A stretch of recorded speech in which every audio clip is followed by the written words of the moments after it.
All right, quick, before Jason comes back, we're going to turn this into a Pokecast. I want to be the very best. No one ever was. To catch them is my real test. The train is my cause. What a stupid song. Like the sun and moon. I'm back. Yeah, we hear you. This is a Pokecast now. Oh, great. Okay, well, then I'll just see myself out. Yeah, bye.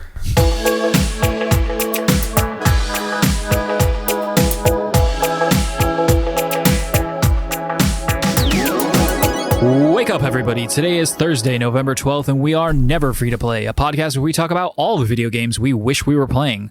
I'm one of your hosts, Karch Palaski, joined by my co-host, Jason Wright, and special guest, Sean Libers. If you decide you like us, then wear your masks in public, you dingus. You can find us at neverfreetoplay.com, patreon.com/neverfreetoplay, or on all the other social media where we are Never Free to Play. If you have questions, comments, thoughts, ideas, feedback, please send it to us at neverfreetoplay@gmail.com. Sean, we'll start with you. How you doing? I'm happy to be on the podcast because I need a distraction because I had to go get a COVID test today. Which is why you need to wear your masks. Yeah, wear your mask, people. Someone in my office didn't wear their mask, and now I may be contaminated. How did it feel? How far up into your brain did they go? So I went to CVS, and you have to make an appointment, and then you have you can only go in through the drive-through, which makes sense because if you think you have COVID, they don't want you coming in the store. And then they give you the test kit, and you sit there in your car, and they have little tools, and they show you how to do it, and then you administer the test to yourself. So you shove the thing up your own nose, and you probably shove it up an inch and a half, and then you gotta you gotta go around twice. And then you got to rest it against your nasal cavity for 15 seconds, pull it out, and do the other nostril.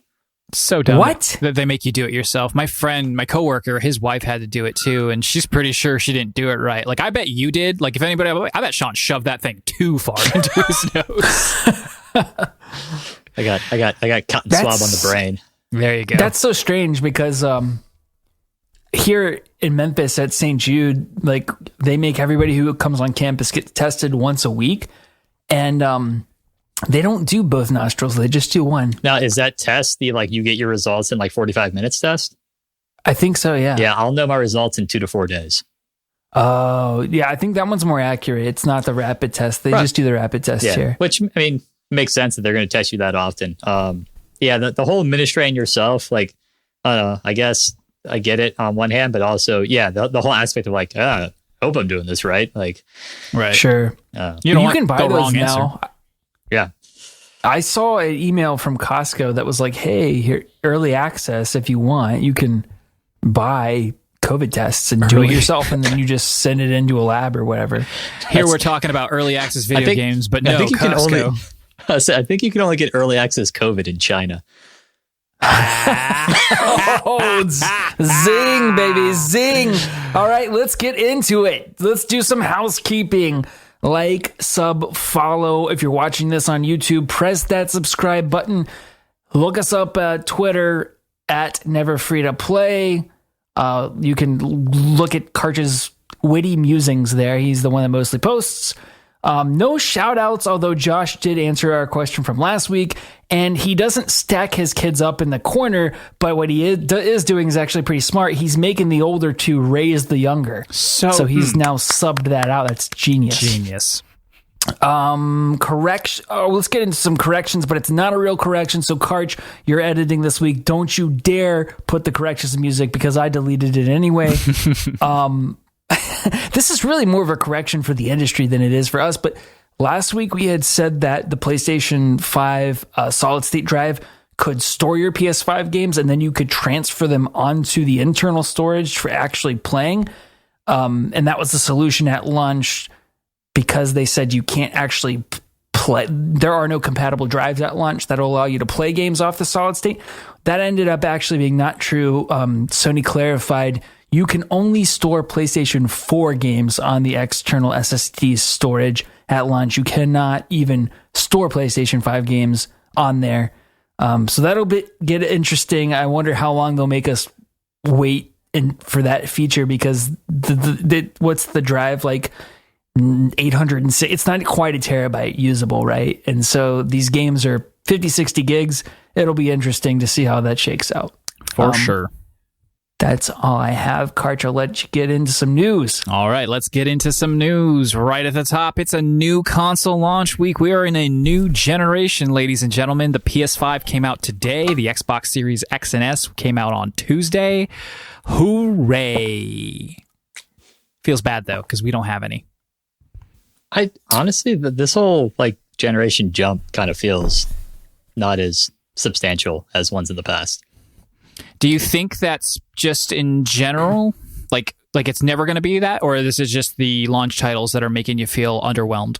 I think it's the launch titles. I probably wouldn't be saying this if Halo Infinite had launched. Right. There doesn't seem to be any, there's no big name launch time. I mean, because everything that's come out, Assassin's Creed Valhalla and all that, they're coming out on the Xbox One and the PlayStation 4. And then you don't even seem to have, and maybe you do, and I haven't heard, but remember Rise? I think Rise was it was very pretty, but not a good game that came out when Xbox One started, just to show the new graphics. I don't even see those games out there. I mean, people are real keen on the Spider-Man Miles Morales, but not crazy. Even then, that's, I mean, I get it. It's got the updated graphics and all that, but it's really, I mean, it's like a, it's I don't want to call it an expansion, but it's almost like what an expansion would have been back in the early 2000s of oh yeah, here's another 20 hours of game, but it's not it's not like a full new game. Not even. It's only about 8. Yeah, I was going to say, I bet you that's got to be on the same engine, so they just made it prettier for the newer hardware. But and I mean, that's it. Your other big graphics look at these are a remaster of Devil May Cry 5 and a remaster of Demon Souls. I just feel like Demon Souls is ground up stuff. Yeah, it's a remake. Well, but that's my point. Still. It's there's no game that to me feels like we got the next gen consoles, but we didn't get any of the next gen games with it. Yeah. How you feeling, Jason? I think that's going to continue as these console launches get more iterative. I think they're going to feel less important. It's interesting because I think the entire industry going into this generation was of the mind that this would be the last console generation. And just because of where the games market was, but I think they've seen an explosion in the last decade or so, or maybe just the last 5 years or whatever.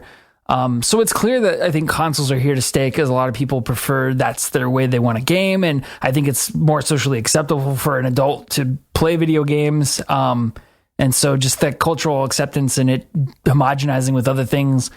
I think video game consoles are here to stay is my point. And I think they're going to continue to be more iterative.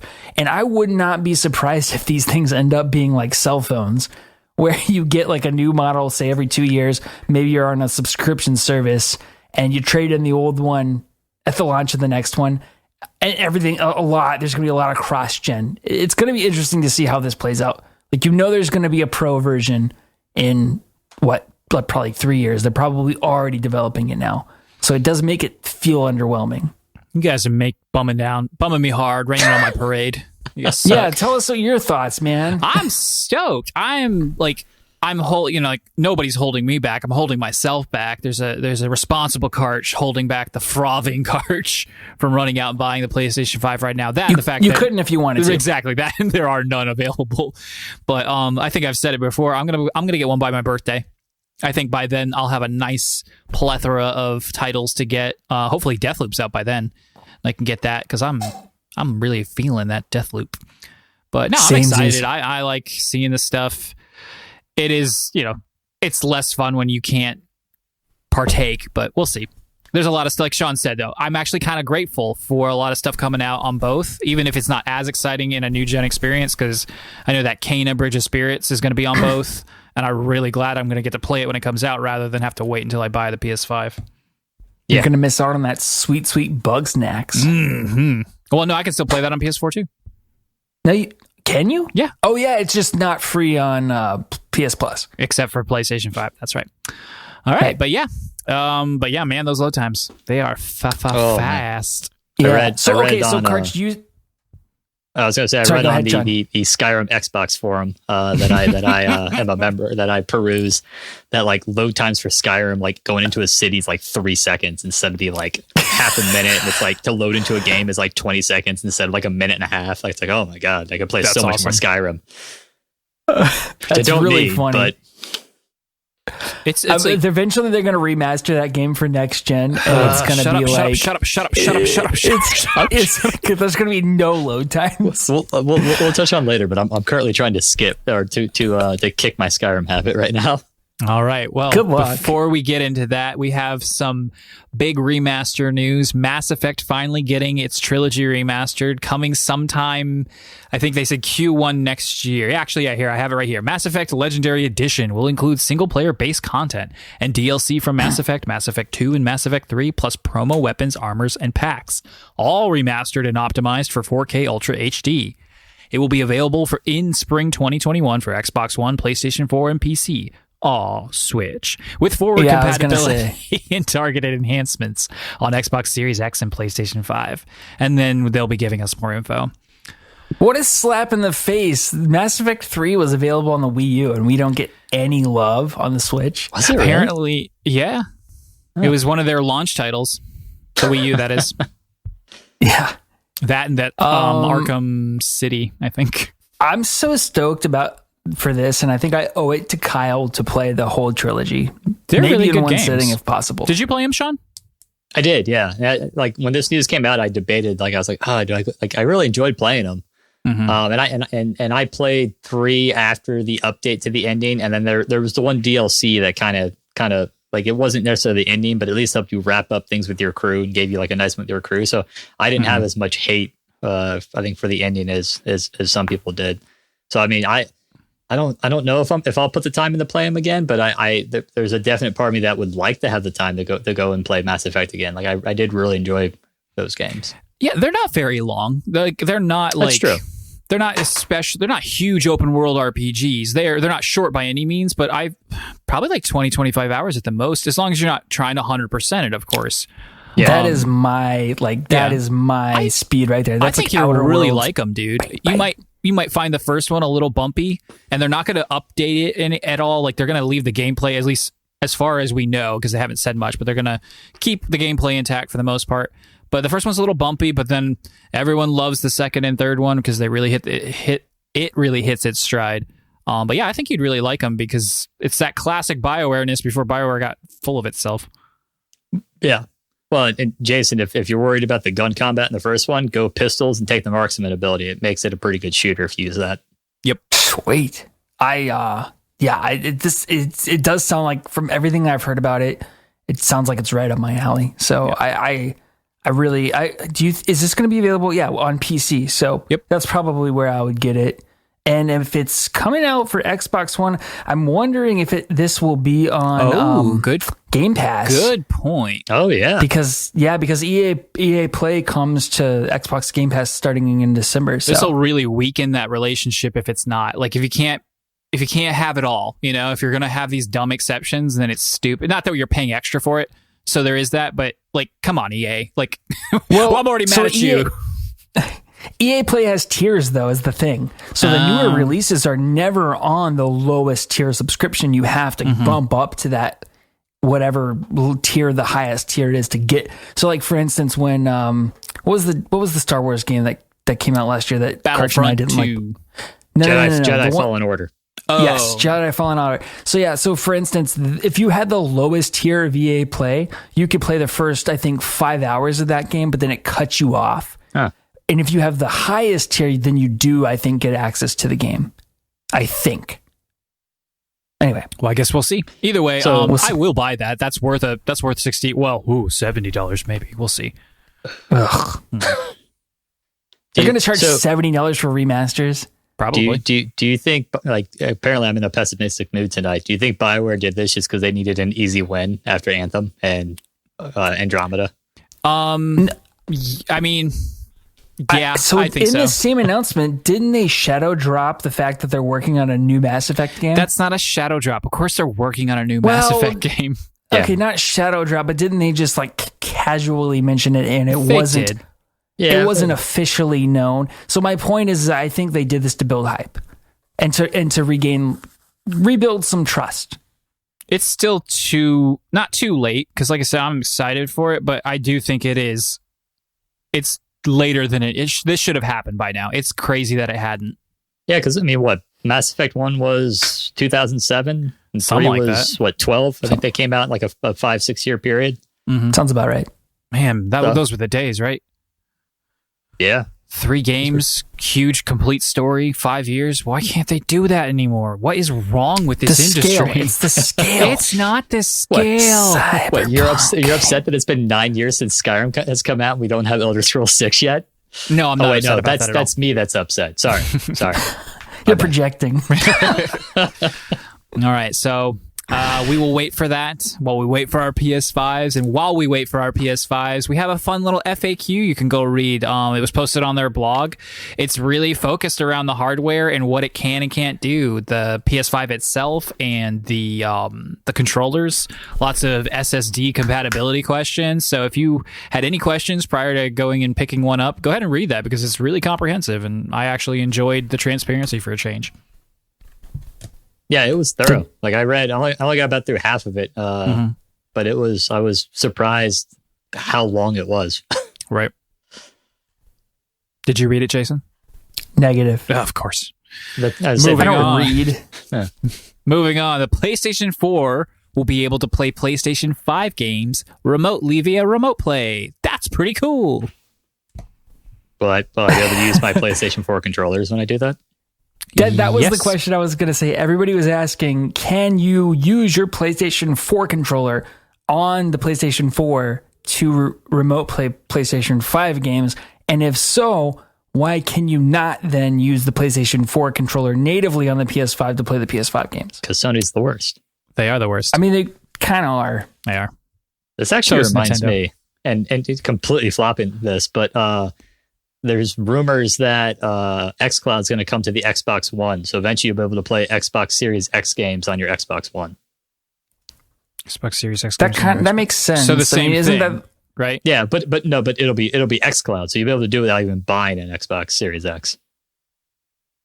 Gotcha. Okay. That's kind of a really neat solution to infinitely forward compatibility, so that you're not locking customers out of certain games. Yeah.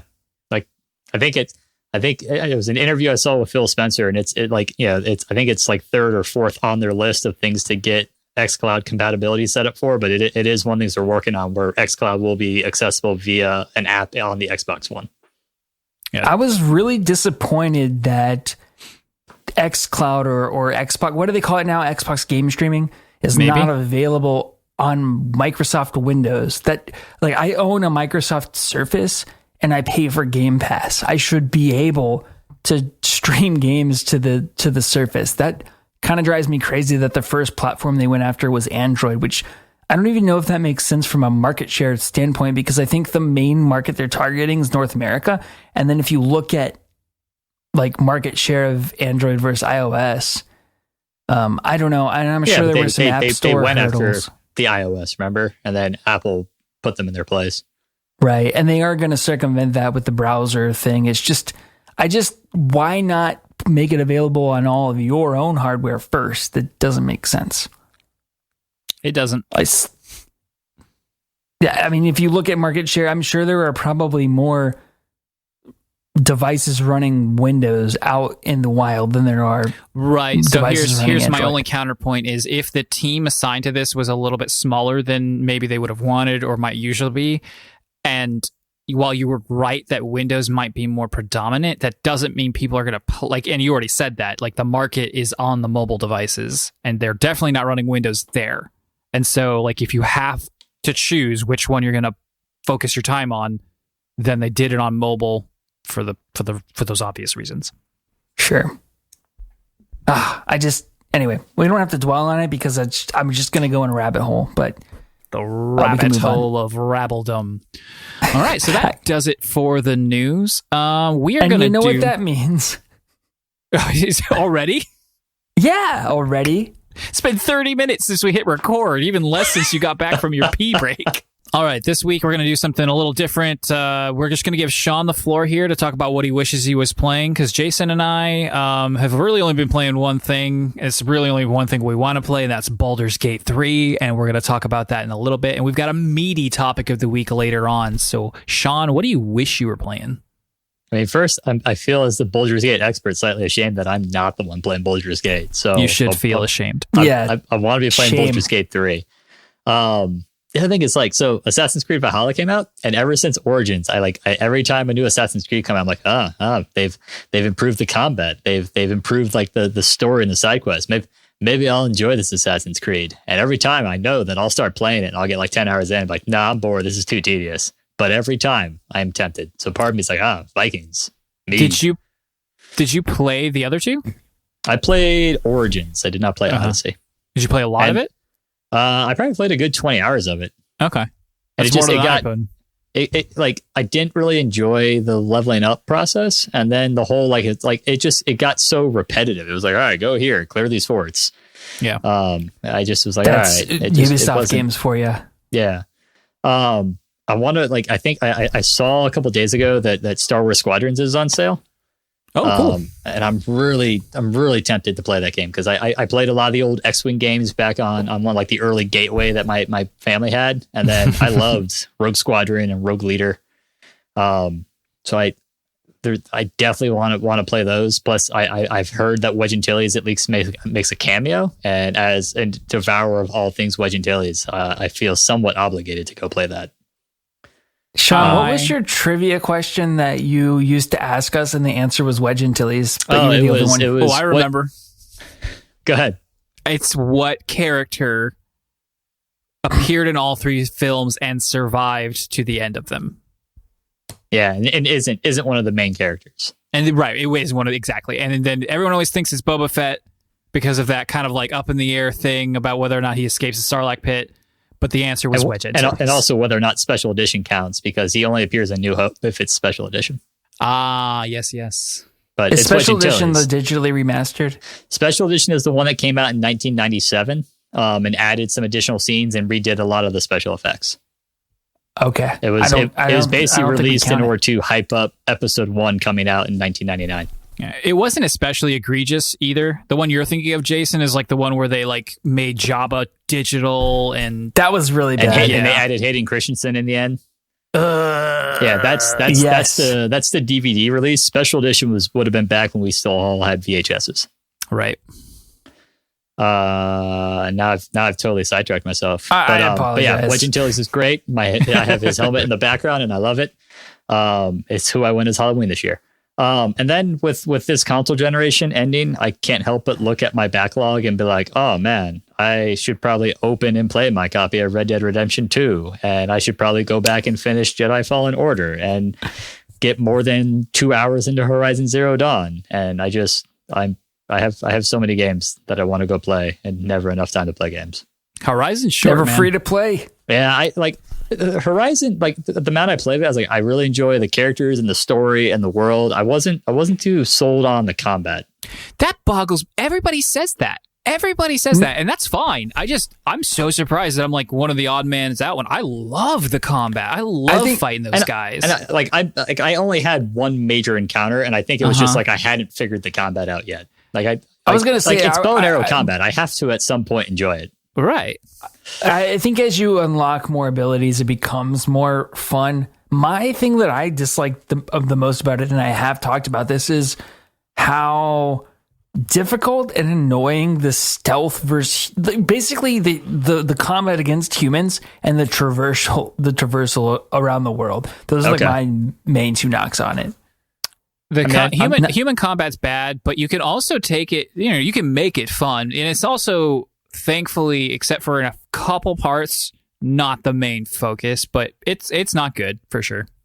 I mean, traversal should be no problem for me. I'm the guy who plays Skyrim using no fast travel. So ew. It's Get this guy out of here. It's just the fact that and I've said this before, but I don't think I've actually ever said it to you, Sean. You are this wildling born in the nature, outcast from society, and you're everything about you is primal instinct, survivor, right? but I encounter a wall that's, I don't know, 8 feet high with like roots sticking out of it, and I can't climb this wall. I can't climb the wall. I can't climb a tree. Like, it blows my mind. Also the fact that it came out around the same time as Breath of the Wild. So even though the games aren't comparable, just because they released in the same time frame, they do get compared. Yeah. And so you look at what Breath of the Wild did in terms of like how you interface and interact with the environments, and then you look at Horizon Zero Dawn, and I hate you so much. I know, I hate you but so it's much. true. But I do like the combat. I think if you were going to compare combat with Breath of the Wild and Horizon, then I give it to Horizon For sure. But if you're going to do like traversal and exploration, I give it to the Breath of the Wild. All right, so Sean's going to get through his whole backlog in the next year before he Sue gets me. next gen. Yeah, sure. Let's go with that. Cool. All right, Sean, it's our turn. Jason, Go for it. what have you been playing? Baldur's... Is it Baldur or Bulger? Baldur. I hate you. No, seriously, what is it? Baldur. Okay, well, the reason I ask is because I always call it Bulger's Gate accidentally, and I don't know which it is. It doesn't have a G. It's exactly like it's spelled. Well, sometimes things He is have the strange- god of murder. Come on, man. Come on, man. All right, he's got 3 gates. How many have you found? None of them. I found none of the gates yet. Do you actually I'm go to only- the city of Baldur's Gate in the game? No, but they've already talked about it a few times. Like kind of like in a very flippant way. Like, oh yeah, we're just going to go on down to Baldur's Gate. I'm like, That's- Go down to Baldur Gate's Gate Emporium. We got gates for all kinds of folks down here. That's kind of funny because that apparently was lost on me. That's better 'Cause than I the second played- one, which is you never talk about nor visit Baldur's Gate. that is funny. It's the first rule of Baldur's Gate. We don't talk about it. All right, Jason, how you doing with it? yeah. How are you enjoying it? So I'm about 2 hours in. Now, you have to take that with a grain of salt because I suck at the game, but I have made it through the opening sequence, and I have gotten to a part where I'm still very much in the tutorial section of the game, but it has opened up a little bit. Did you get off the ship? Yes, I got off the ship. Gotcha. Without getting too spoilery, I got off the ship. And I'm basically in that first little section after you get off the ship. How far have you gotten, Karch? I am basically probably 1 hour after that. Maybe Okay. even less. Do you have party members? I have one. Okay, I have 2, which I found almost immediately. I found the first one, saved, came back to the next day, and then 2 seconds later found the second party member. Okay, I just had one encounter and got pretty badly injured, and I ended my day. Gotcha. How you feel? How are you feeling about the way? Because this is probably your first CRPG, right? It is. Yeah. It So is. how are you feeling about the way these play and the mechanics and clicking and stuff? Dude, I freaking love it, and not to mention just the my circumstances in life right now. I'm stuck away from my house. I have been since September. And I won't be back home till December. And so being able to remote into my desktop, this is the perfect game to do that with because it's not a Twitch shooter. It's not something that latency doesn't really impact a turn-based CRPG game, right? And so I love it so much. It's strangely enough the word that the thing that I want to describe it as just the texture of the game as I can't really articulate it, but there's some sort of character to the game that I feel like I'm playing a bedtime story in a way. I feel that's like a I'm good playing a description. D&D session. It's like it wraps you in a warm blanket. It brings you into this world but it's majestic, enchanting, and it grabs you and it's just I love the way that you go around the world and you're clicking on these things and I see this random object on the ground and I can click on it and then I look at it and then this soft female narrator tells me how I perceive the object, what it reminds me of. It's like your senses are being described to you in the same way of like playing Dungeons and Dragons. And so like everything about this game I am loving so far.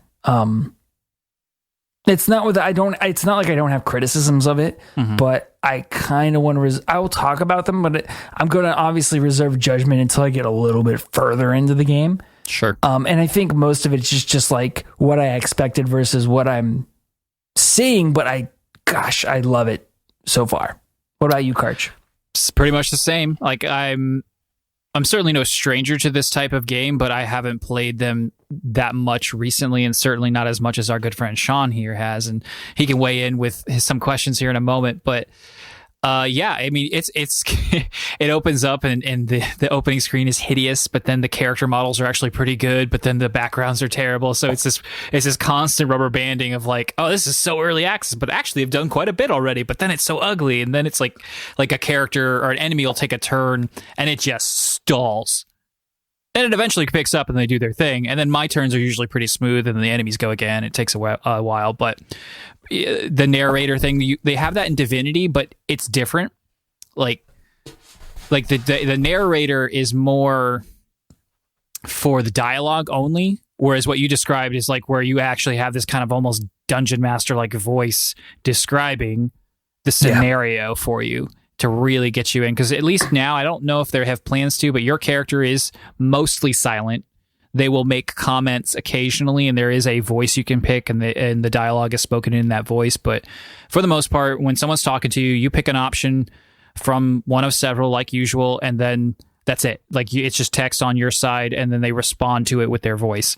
So we'll see how that works. I don't know if they're going to fully voice it. I doubt it, but I don't know. Maybe. I don't see why not. If they're going to fully voice the NPCs, why not the regular PCs too? Sure. But yeah, I get like you haven't played enough of it. I want to sit down and just like, I want to call out of work.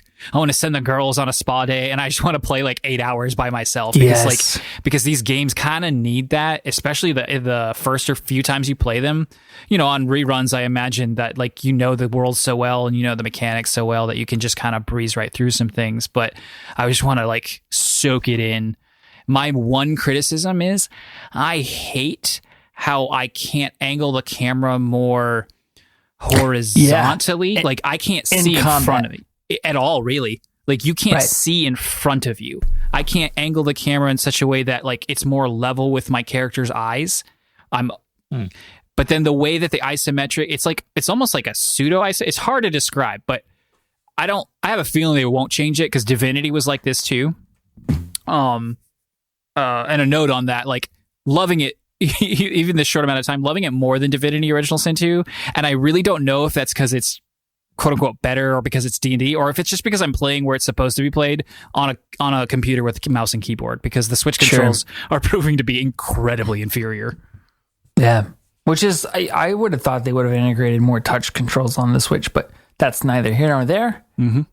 My only, it's not even really a criticism. It's just kind of me, is like I said, my first time with a CRPG. But in my head, when I think RPG and I think decision based and I think lots of dialogue, I was thinking there would be more opportunities to like role play where I would interface with NPCs that weren't trying to kill me.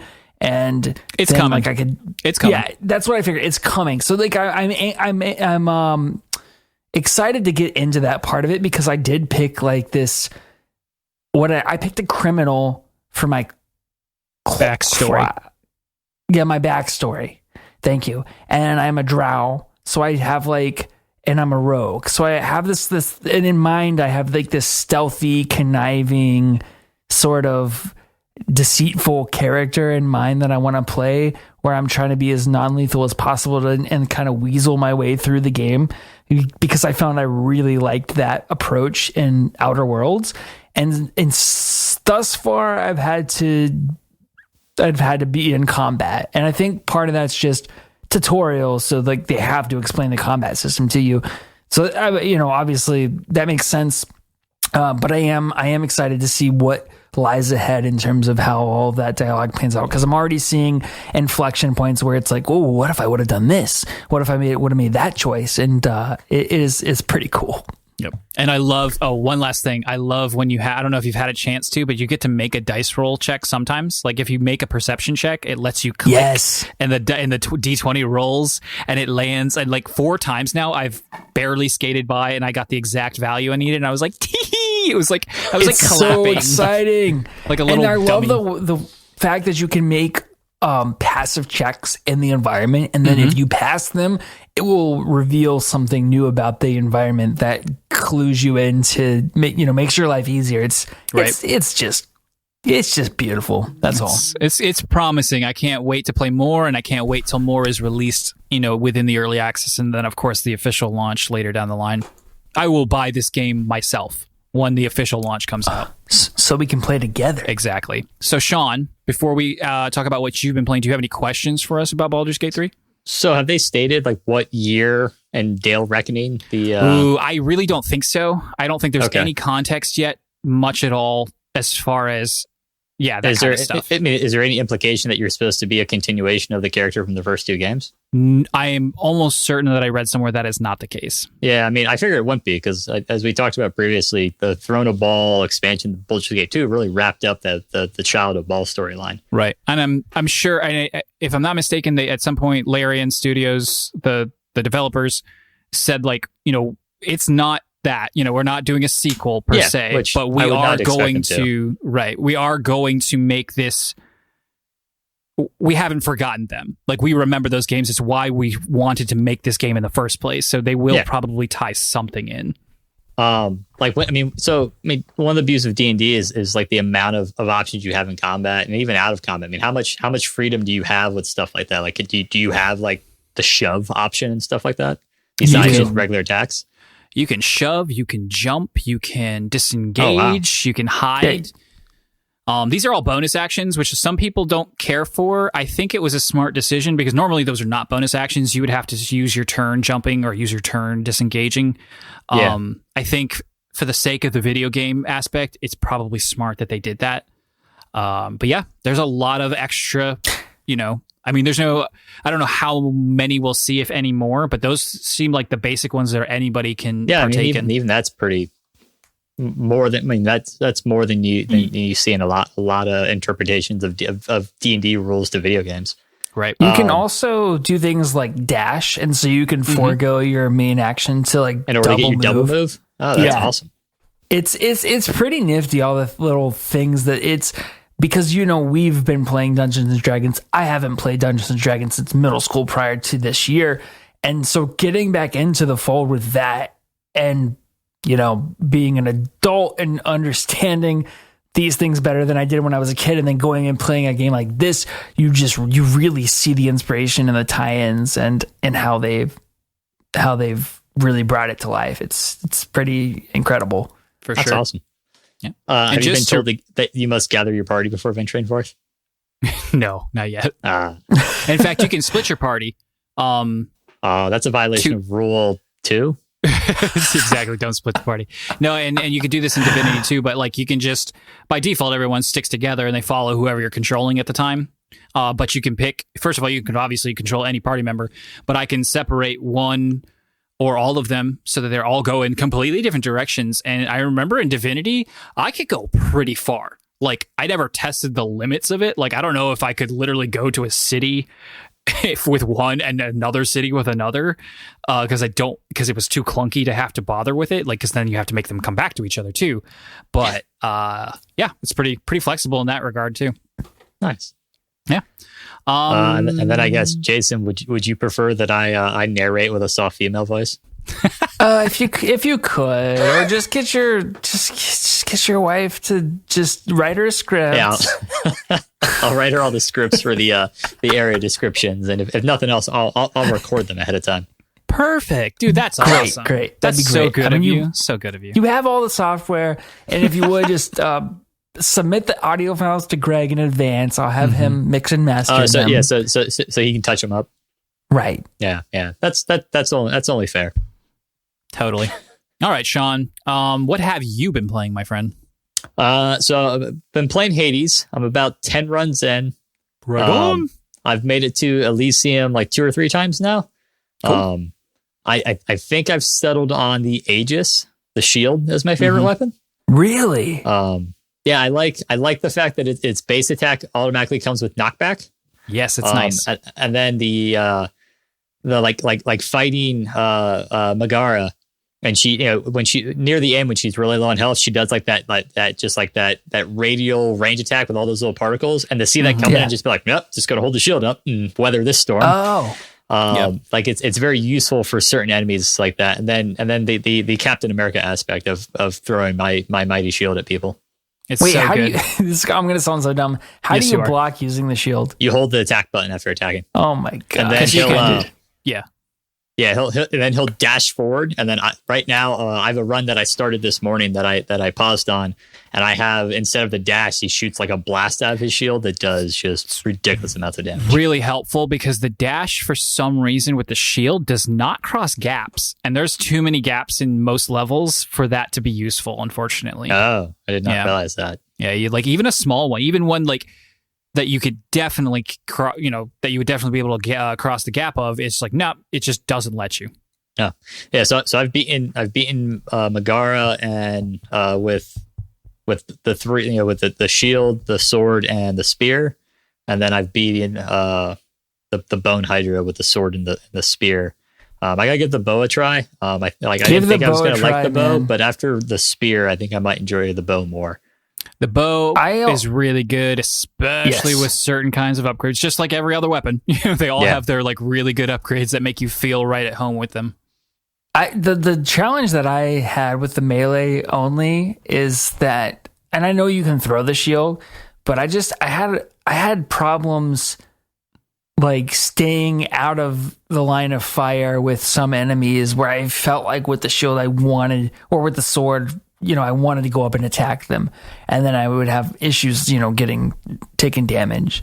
Whereas with the bow, I can stand back. I'm definitely, because I've got Ares' little dash, blade storm ability, right? And so like I'll dash in, hit a bunch of guys with a shield, and then like dash almost again to get behind them because of the knockback, and that will usually like where that ends up hitting them, they're all in my little blade storm. So it's.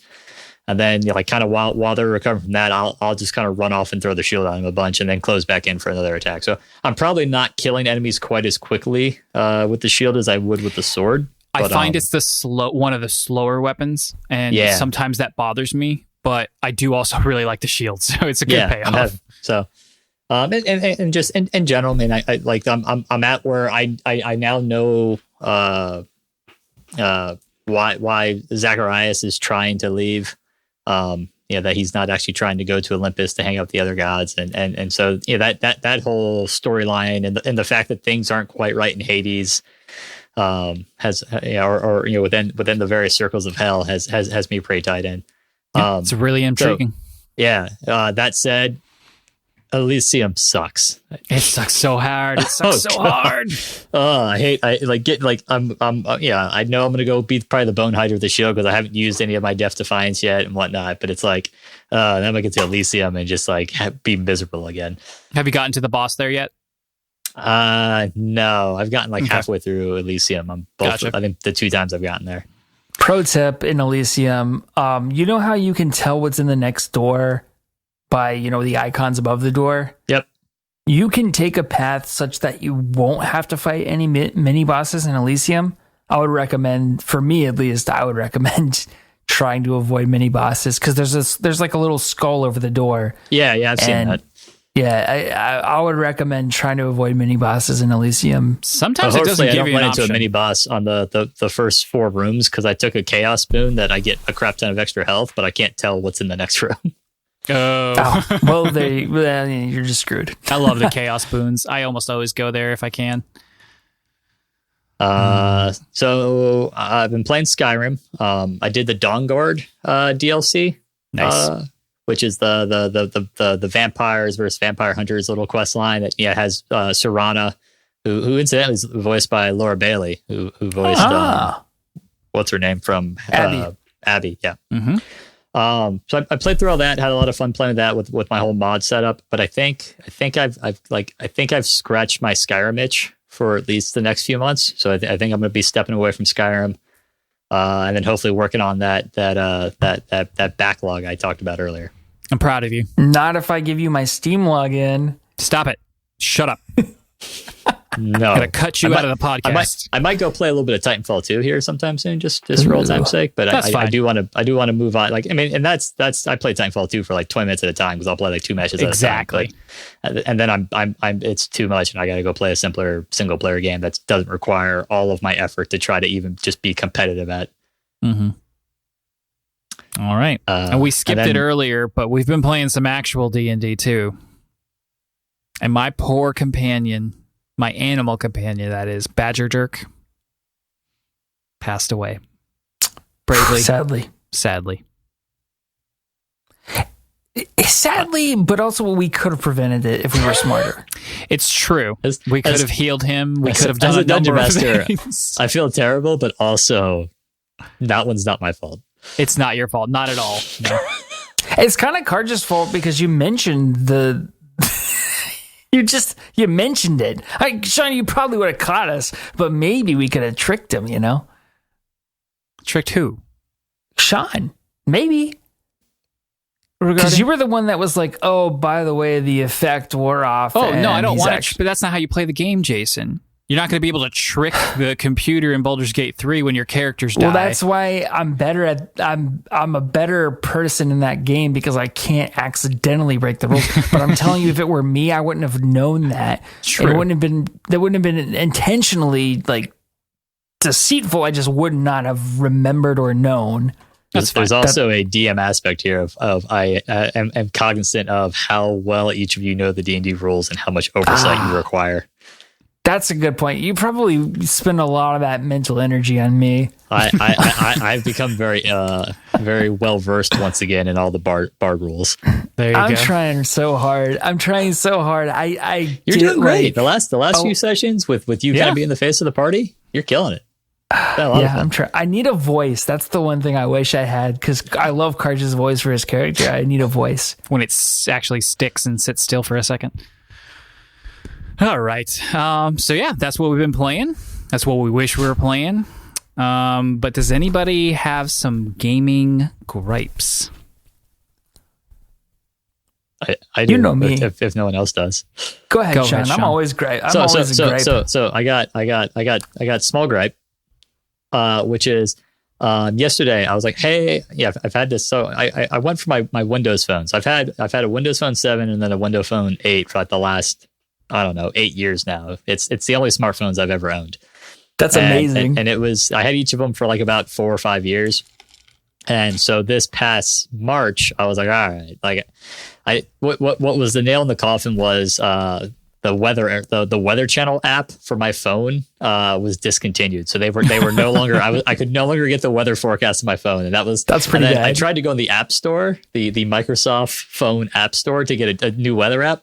Well, the app store doesn't load anymore. So it's like, all right, I need to upgrade. So I literally flipped a coin and I went with Apple. You honestly just like said, I don't know. So you just went like with a coin flip.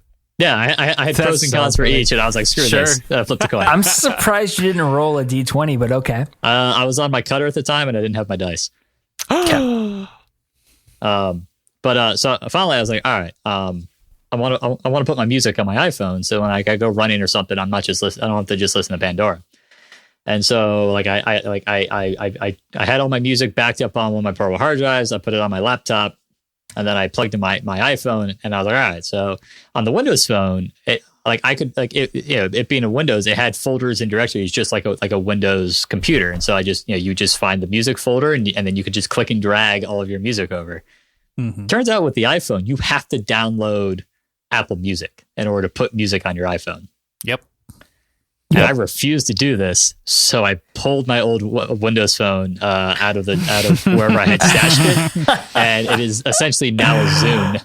Oh my god! It's come full circle. And so I downloaded all my music again on my old Windows Phone, and so screw you, Apple. I refuse to download your iTunes replacement, or iTunes for that matter, just to put music on my phone that I already own and have in nice folders on my computer. So, long story short, Microsoft, can you please make another Windows Phone? I miss it.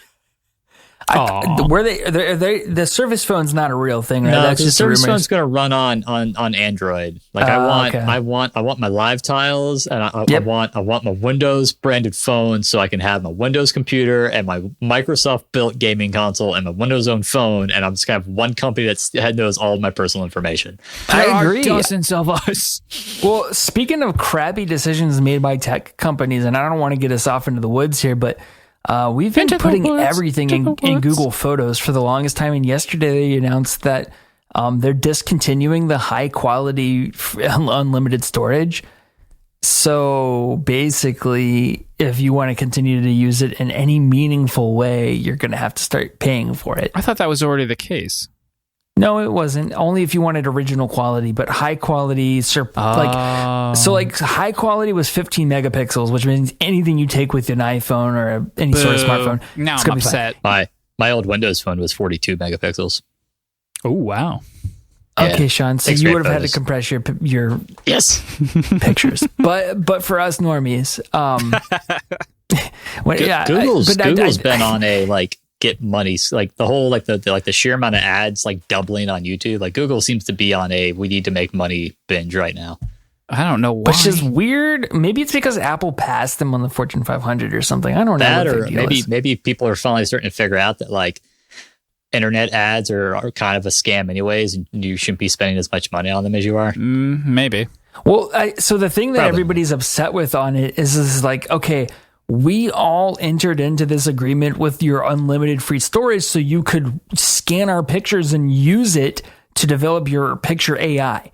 And now that you've got your photo AI where you want it, and your face recognition and blah blah blah, and you've used all of our data, and you've used all of our metadata, and we knew it wasn't truly quote unquote free. You're going to continue to do that, but now you're just charging us for it too. So that's where it comes down to wait a minute. Right.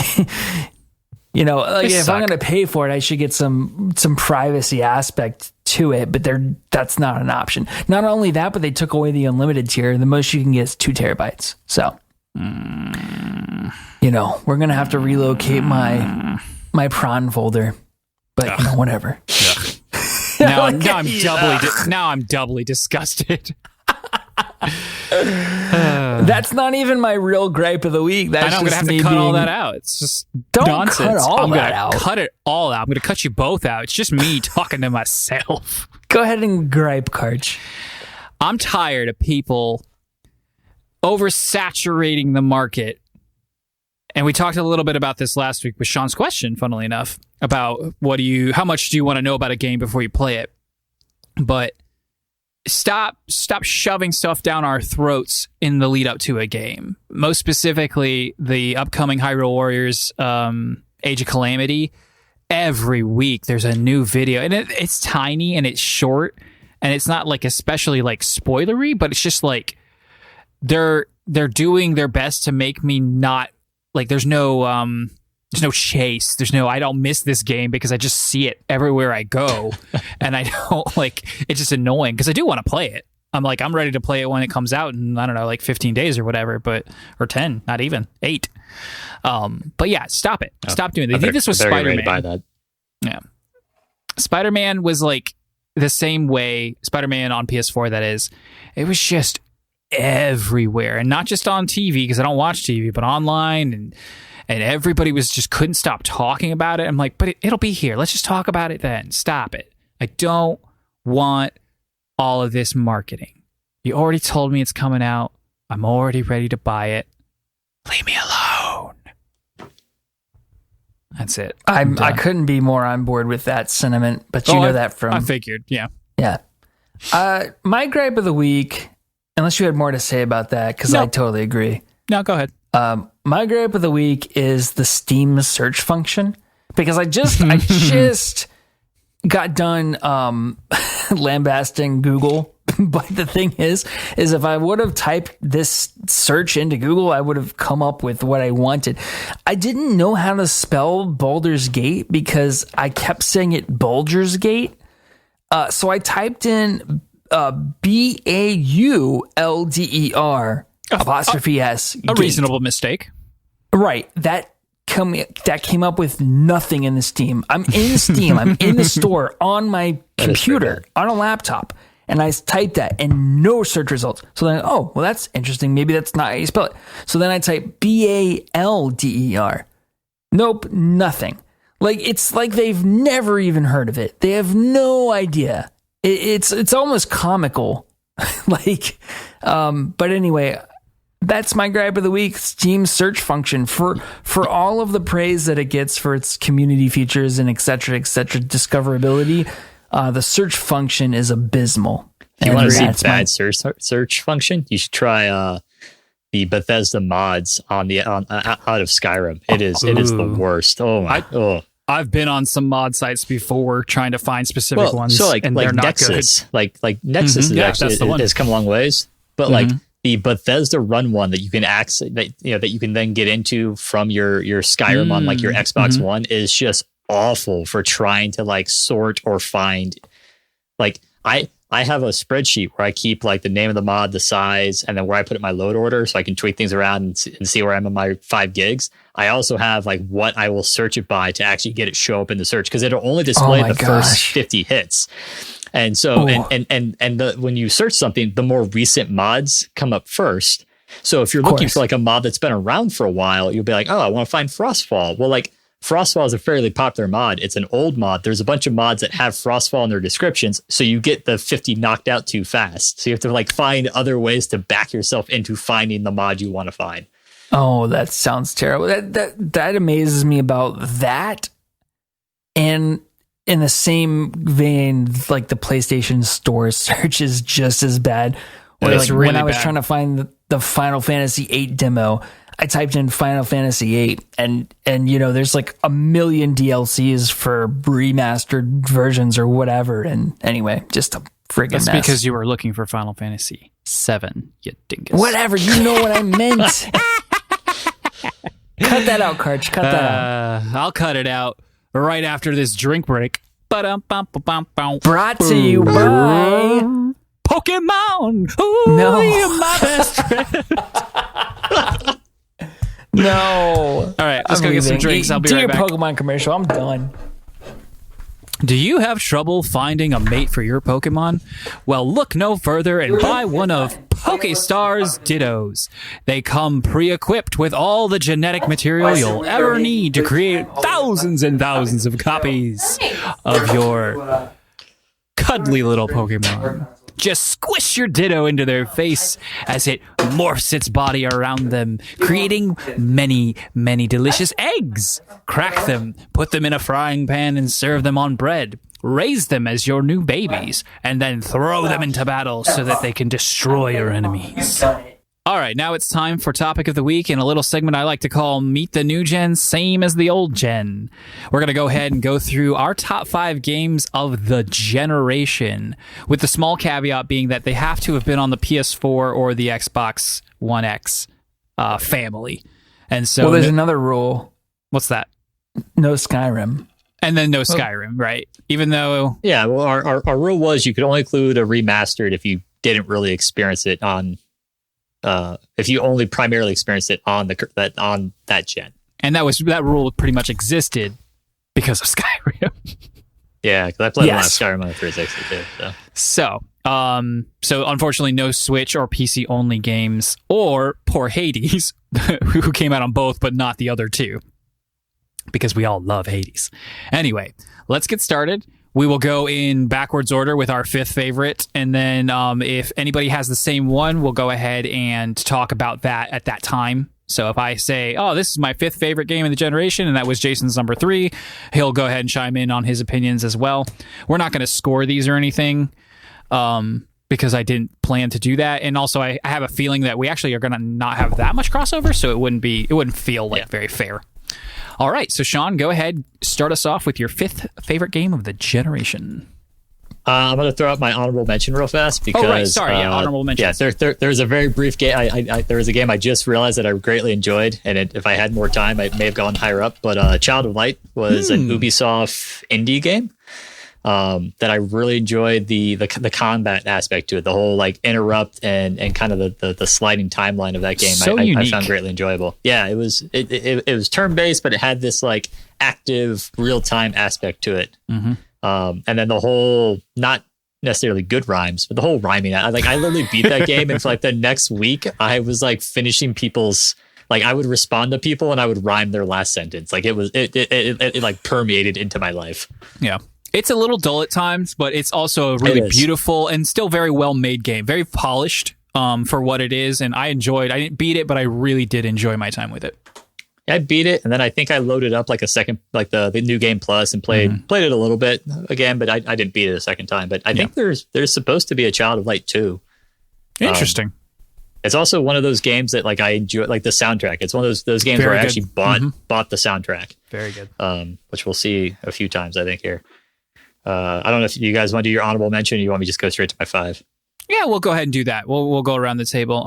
My honorable mentions, I have a few. I'll just rattle them off here. Kingdom Hearts 3, you broke my heart. You broke my Kingdom Hearts, and so I can't put you on my top 5. Really good game still, but the story was pretty abysmal, unfortunately. Monster Hunter World, wow, what an entry. Cannot wait for Monster Hunter Rise on the Switch. I am going to dump hours into that game. Cannot wait. Horizon another game from my backlog. Monster Hunter World? Yeah. Yeah, I would check it out if you can. It's probably super cheap right now. It's on Game Pass, I think, still. Even better. All right. Horizon Zero Dawn, just like for a guy who doesn't like not sandbox, but open world RPGs, won me over. I even after playing Breath of the Wild, and I couldn't climb the stupid vines, Jason, I still loved it. The story especially was incredibly gripping, and I really do love the robot monsters, and they were always a thrill to fight. Celeste, one of my favorite platformers ever. Just an amazing game. The story's pretty good. It's not as good as people say it is. And it's nice that they cover, the topics of depression and anxiety, but man, it deserved the 10 out of 10s. It's a perfect game for sure. And then finally Hades, because it doesn't qualify because it wasn't on a PS4 or Xbox, but I've talked enough about Hades, so I won't go into any more details. Jason, did you have any honorable mentions? I did. I actually ended up having a really hard time narrowing my list to 5. Mm-hmm. And I don't even know, like, if you asked me a week from now what my top 5 was, sure, it may change, because there were so many fantastic games. I mean, it's probably always going to be true that the current gen is like the peak of gaming, but oh my gosh, we've experienced the peak of gaming. Maybe not the peak, but definitely a high point. I got to burp. Okay, so honorable mentions.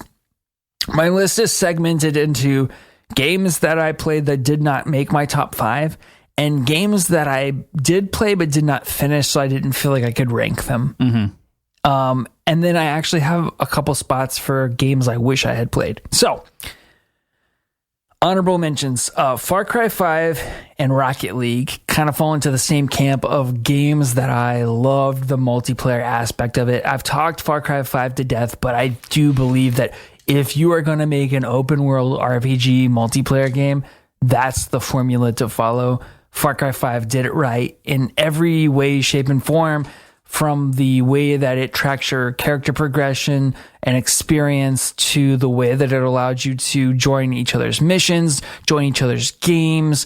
It's just very commendable effort on Ubisoft's part, and I will definitely be buying Far Cry 6 when it comes out.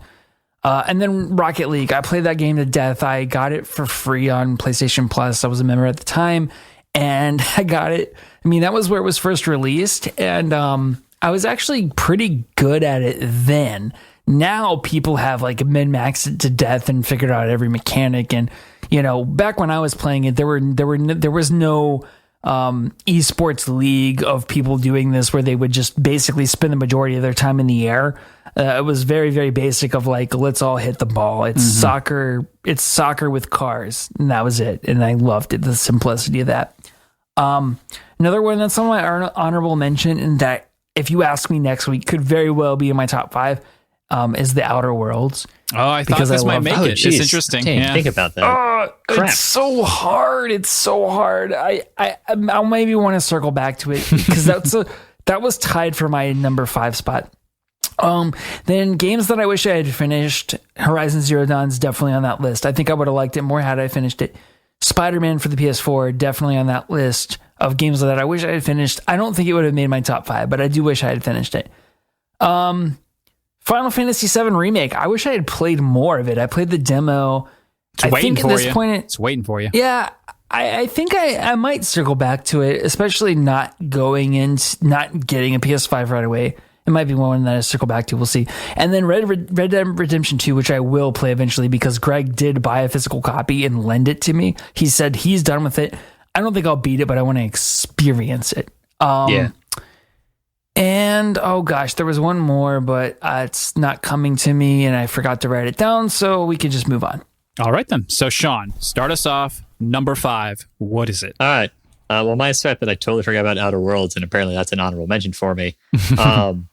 So this is all like the big thing I realized coming out of this was the fact that I did not play as many of this passing generations games as I thought I had, and I think part of that is because the Switch came out and I got back into being a big Nintendo fan. Sure. And then also probably the fact that I've played too much Skyrim in the last 4 years. You also go out on ships for weeks at a time. Sure, you lived in Alaska. You were basically on an alien planet, like.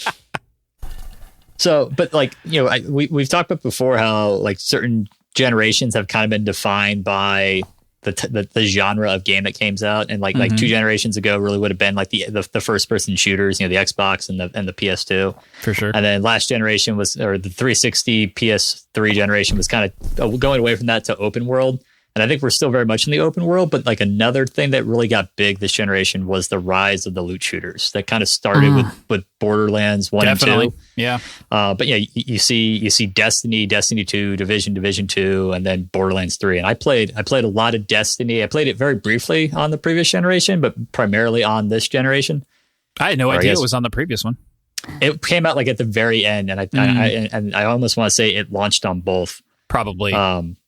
And then I played the Division, and I kind of went back and forth on those two because I played more Destiny, and there's parts of Destiny I really enjoyed. But then I remembered that I got to the point playing Destiny where like it became like a second job. Like it was like come home from work, it's like I got to get in and knock out my bounties and knock out this and knock out that if I want to keep pace on Destiny, and which eventually made it that I quit playing Destiny and I never played Destiny 2.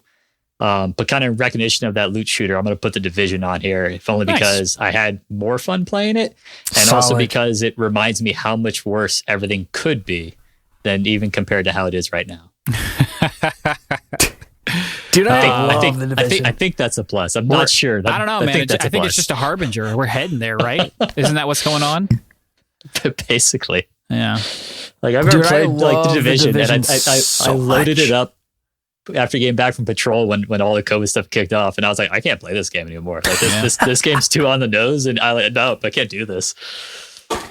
I love the way that game worked from like the standpoint of like, you know, you it's not on my list, but you kind of load in, you can walk around the world. Maybe you go into a building, all of a sudden you're in this encounter, and it's very much like this cover shooter. But with this heavy RPG aspect of you want that gameplay loop of upgrading your weapons, upgrading your special abilities. And that was the nice thing is like Destiny, like the weapons got kind of stale. Like there was a long period there where they did away with random rolls. The epics were fine, but you can only have one epic. Where it's like the Division, like I could load in and play 20 minutes of that game and find a handful of like cool items. I was like, oh man, I might like either they were part of like the kits that had like if you wear multiple pieces of this kit you get more special abilities, or they're just really cool weapons that would like could modify the way I played the game. And for that, it was just it eventually got to the point where I enjoyed playing the Division more because I could play it. I didn't need to play it as much, and I could play it and feel like I was actually like having fun discovering new builds and new things. And then just its portrayal of New York City is so cool. That's one thing I would like to go play the Division 2 just to wander around Washington D.C. because I've lived in Washington D.C. and it kind of be like if they did it the same way as they did New York City, I could probably find like my old houses that I had lived in the D.C. metro area, which would be kind of cool. When are they going to do one for Oldsmar? I tell you. It's coming. Yep. Clearwater, baby. All right. So the first division, that was what you picked? Yep, Division 1, yeah. Division 1. All right, Jason, what was your number 5? I really struggled with this. And even looking at it now, I don't think I necessarily agree with my order for 5, 4, and 3. But, Outer Worlds was right there on the cusp. I'm going to say Ratchet and Clank. Oh, that was a tough one for me to kick off entirely, too. Because, well, the thing is I loved it so much, and Greg bought it for me for my birthday, and he was just like, Jason, you overanalyze your gaming decisions and what you'll buy and what you won't buy, and I think you just need to I'm taking the decision process out of it for you. Play this game. Mm-hmm. And I freaking loved it, man. It was like playing The Incredibles. I just loved everything about the production of it. I love as simple as the combat was, when you get more involved into the weapons system, it became so fun. Yeah. And you go into that game thinking, well, this is just a cartoon, dumb little game. Like, it's probably going to be. That's assuming you've never played the other ones, right? Which I hadn't. Right, yeah, exactly. Okay. So I was expecting essentially like this mascot platformer. Mm-hmm. It's so not what I got. Like, I was expecting, what was the launch title with the PlayStation 4, the mascot game? PlayStation 4, Sackboy, Little Big Planet. No? No, the one everyone Knack. doesn't like. Knack. Yeah, Knack. I said I was the essentially one that's expecting inside like the Knack. PS5. That's right. Knack's in the PS5. No, I mean, so yeah, that's kind of what I was expecting, because I didn't know. I didn't know what it was. I didn't know anything about it. And anyway, I ended up loving it, and I beat it. And I actually had to drop the difficulty on the final boss to beat it, because it was so hard. And I didn't expect that, but God, I love this game. Good. Yeah, I loved Ratchet and Clank. I also had never played any. I knew they were like very beloved on the PS2 and PS3. Certainly the earlier ones versus the later ones, but it was one of the first games I had got. So I got my PS4 with the Uncharted collection, and I played all 3 of those eventually, like maybe not like right away, but pretty soon after I got it. And then I got a GameFly subscription, so I could kind of like do a little taste test of a bunch of stuff I hadn't had a chance to play, having not had a PS4 for like the first 3 years of its life. Ratchet Clank was one of those, and usually you kind of get that itch to just kind of play a little bit and send it back with GameFly, because you don't want to miss out on getting a bunch of games, get your money's worth. I've kept that as long as I felt like I needed to, which wasn't very long, because it's not a super long game, but it's really fulfilling, and it was a lot of fun. I liked it a lot. Can't wait for the sequel. There better be a sequel. Oh, there is. There is. That's the one they've been selling the super fast SSD with. Yep. And I will probably buy a PS5 for that game, to be honest with you. Because there's nothing on the horizon that I know about that's gonna make me want to buy the PlayStation 5 before that, except for maybe what's the Bethesda game that we were just talking about, the Assassin? Deathloop. Yeah, Deathloop. That might be the other one, but yeah. All anyway. Right. Cool. So Jason's number 5 was Ratchet and Clank, the 2016 remaster. I think it was 2016. Okay, so my number 5 was, and this was unusual for me. I was like, I guess that really is what it is, isn't it? I had to kick out Monster Hunter World for just being an amazing game, but also just kind of like what it is, and it doesn't quite speak to me as much as it does to other people. Kingdom Hearts 3 broke my heart, etc. All these other games. So my number 5 is The Last of Us Part 2. And we talked a lot about this game last week. We talked about this game in full, but I'll never have the experience people did with the first one, but I will have that kind of experience for this. We got it at launch, and I played it pretty much any chance I could those 2 weeks. I made sure to get through this game ASAP, partially because we were starting this podcast, and I was like, we got to do a spoiler cast, and then we never did. But hey, we did it last week. Thank you very much. It just took us a little while. But it was really, really good. And I think I enjoyed it, not to sound all hoity-toity, but I think I enjoyed it in a different way than most people do, especially because I, A, didn't have that same connection to the first game, and B, didn't really like it as much as everyone else does. I feel like aside from just in general, Joel's a character. It's okay. It's fine. It just has that unfortunate, factor of coming, or so many good games having come after it at this point, and me having played those good games, and so of course they will seem better by comparison. Like I like the Uncharted 4 more than The Last of Us.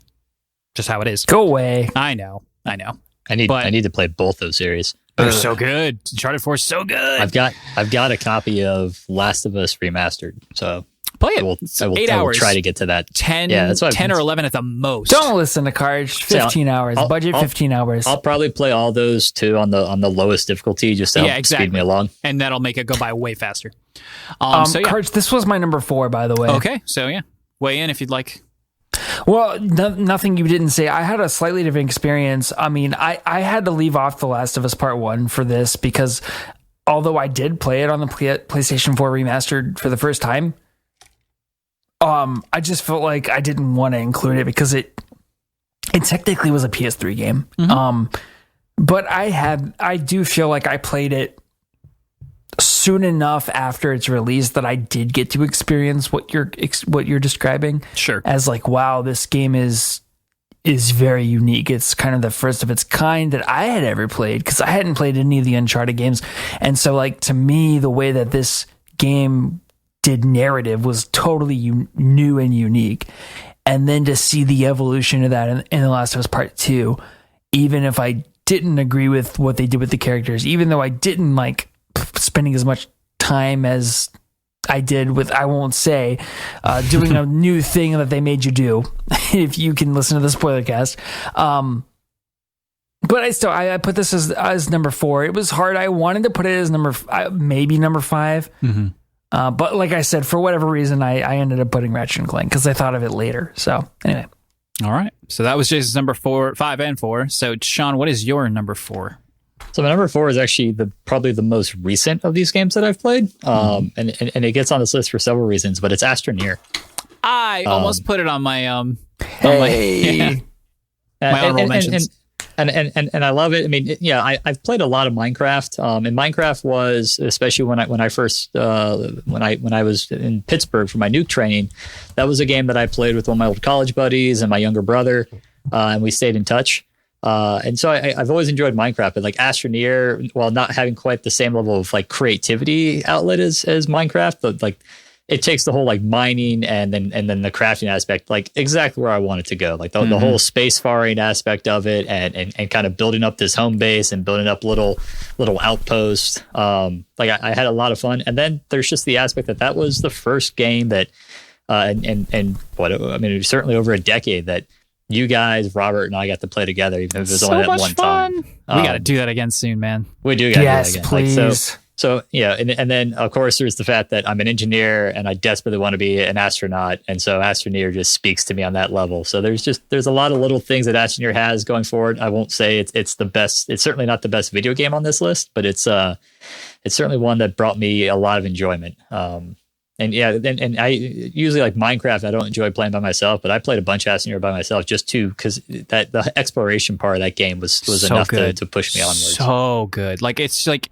And you don't know what it just captures that, like, what is that? I gotta go there. What is that? I gotta get it. There's eventually, like, I remember there's like a lily pad like plant that I didn't realize was dangerous, and you step on it and it launches you like 100 feet in the air. And I'd been playing the game like late into the night because I was just having fun. It was the weekend, and I like jumped out of my couch. Like, That's it was so just funny. like that one's one too. They're still coming out with updates, so there's new stuff, and like probably one that'll always, for at least the next few years will be a good one to just continue to go back to and just catch up and chat while kind of having fun with the game more as background than as the forefront. Mm-hmm. Cool, very good pick, Jason. You got anything to say about it before we move on? No, I dig that game so much. I want to play more of it with specifically you guys. And also, I can play this weekend. Josh and Kane rolled credits on it this past weekend. On I want to play with. Yeah, nice. I want to play that with them too. There is a way to roll credits. So yeah, so shout out to them. I didn't realize that they had been playing every Friday and Saturday. Mm-hmm. Thanks for inviting us, you jerks. Yeah, I know. Well, they did invite me, but I didn't know they were playing every Friday and Saturday. Right. So they had been doing that for a while. And I want to play with you guys. I want to play with them. Like, I love that game. I love the exploration aspect. I love the unknown aspect. I love Karch throwing my oxygenator down into a ravine. Didn't do that. This is slander, lies, fake news. I'm cutting it out. I'm cutting it out.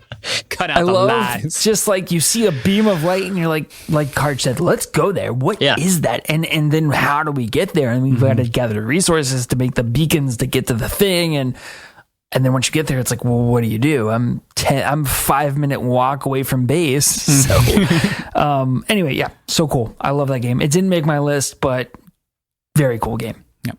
All right, so Jason's number 4 was The Last of Us 2, so I'll give my number 4 now, and that is Final Fantasy VII Remake. This was a conflicting game. Beforehand, even, it's like, how do they remake this classic? Do they even need to? And then eventually I came to the answer that, yeah, this looks good. Then I played that demo and I was floored at how well they captured even just those first 45 minutes. Because it's a pretty one-to-one, maybe even a little longer than that opening sequence where you fight the Scorpion boss. And for sure longer, yeah. Sean, have you played this yet? I've not played this. No. Okay, so as someone who hasn't played a lot of Final Fantasy, but did play and loved Final Fantasy VII, dude, I strongly recommend that you play this game. Yeah, it's on my list. It's so good. It's a little goofy at times as far as some of the new story elements they've added, but I'm less concerned about that as I am about them like ever getting to the end of it. Because like the way they've paced themselves so far, we're literally looking at either 50 years or 10 games or some combination of the two. But the combat is an amazing... I can't wait to play the last game on the PS8. Exactly. The combat is an amazing melding of the old and the new in a way that I just kind of wish they'll keep forever. And I know they're not doing that for Final Fantasy 16. That's going to be far more action-based, like a Devil May Cry almost. But... it was great to see so much care put into something that everybody was really kind of worried about, and they nailed it. I love seeing Barrett fleshed out in a new light. I mostly enjoyed Tifa. I loved Aerith. Oh, I know Cloud. You enjoyed Tifa. Shut up. Shut up. My some of my favorite stories that come out of the game is the fact that I think it's both the voice actors for Tifa and Aerith are like they're big Final Fantasy VII fans. Like they were kids playing the game that are adults now. And there's a great video of the voice actors for Aerith playing the scene where as Cloud she meets Aerith and she's narrating the whole thing and the surrealness of hearing herself as this character that she's loved for years. Like it's a really cute video. If you haven't seen it, go check that out. I'm sure it's pretty easy to find and it's not very long. So but yeah, like I'm so excited to meet the other characters that they didn't even get a chance to run into yet. Yeah, I want to meet Sid. I want to meet Sid so bad. I'm so curious as to where this story is going to go because, like I said, they deviate, and that's all I'll say. It deviates so little, and yet this change is also at the same time so significant that it opens a huge can of worms. You're just like, what in the world? But I'm so it's so they got it so right. How can they get the next one so wrong? And so I just don't think they can. But we'll see. And so I'm excited to see it. And it was definitely worth the wait. Hopefully, we just don't have to wait so long for the next one.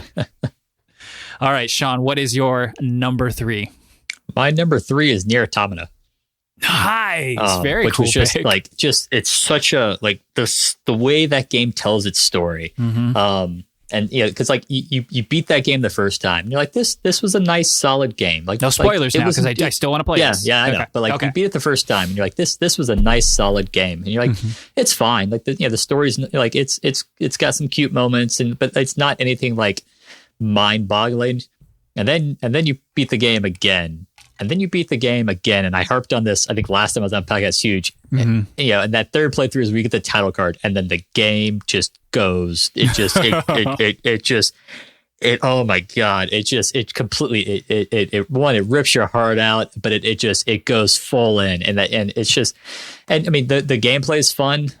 It's got some light RPG elements where you find chips because you're like an android. You find chips that you can kind of tailor your combat ability to, and you can pick your weapons and all that. But the combat's fast paced and enjoyable. But then just the story is always fun, but man, just when it kicks it up to high gear on that third playthrough, it's just so, and it reminds me in a lot of ways. Did you guys ever play BioShock Infinite?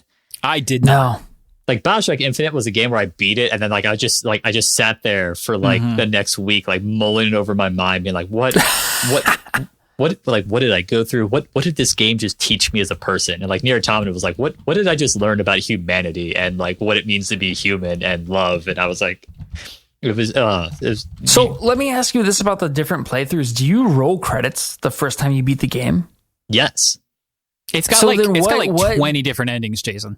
Okay, I understand that, but what enticed you to continue playing it? It tells you that there's more game to play.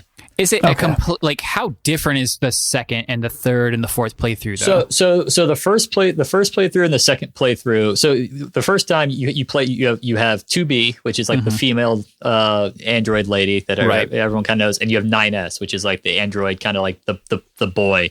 And so you play as 2B for the entire first playthrough, and then you play the second playthrough from the perspective of 9. The second playthrough is the first playthrough as 9S.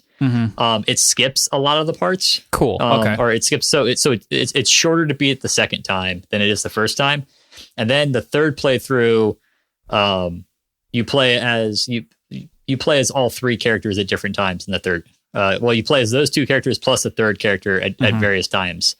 So basically what it does is you get to know 2B and 9S very well because there's parts of the game where you're playing as 2B, but 9S isn't around, so you get to see those parts the second time through. Very nice. And so those characters and their feelings and their motivation, because you get to hear their internal dialogues or monologues with themselves. And so you know them very well, which allows the story points of the third playthrough, which now is not a repeat of the same story. It's a continuation of the story. It's what happens next. Means all those story beats, because you've become so attached to these characters, hit home so hard. Nice. That's insane. And to hear you say, what do you learn about humanity and love in a game where you're playing as androids is pretty incredible. Yeah, I know it hits on those themes, and I know this game. People who love this game sing its praises to the rafters. But and it's funnily enough, I just probably because it's just not popular enough for the spoilers not to be really an issue, as long as you're not hovering around the subreddits and the forums and stuff. This is on my list, as is the BioShock collection, which you also brought up. It's something I've always wanted to play. It's on Game Pass. It is on Amazon. Yeah, crap. Yeah, they just added that a while back. And although the thing I don't know if it's on PC. I've gone back and read reviews on this game, and you can tell the reviewers that just beat the first playthrough versus the reviewers that beat the three main playthroughs. A lot of controversy, for lack of a better term, surrounding the way they handled that. But the guy behind it, Swery, that's he goes by that name. That's what he does. Yeah, he's a bonkers dude. He's also behind the Oh wait, no, I was thinking of Suda51. Swery is even weirder. Suda's weird too. He does the No More Heroes games, but Swery is a bonkers dude. Wears a mask. And not like a COVID mask, but like a ninja mask. It's he's a weird dude, and clearly the game shows it. But I'll have to check that out. You gotta play, because I want to have someone to talk to that one about. Definitely, we'll have a spoiler cast. It'll be great. So that's my 3. Cool. Jason, what do you got for number 3?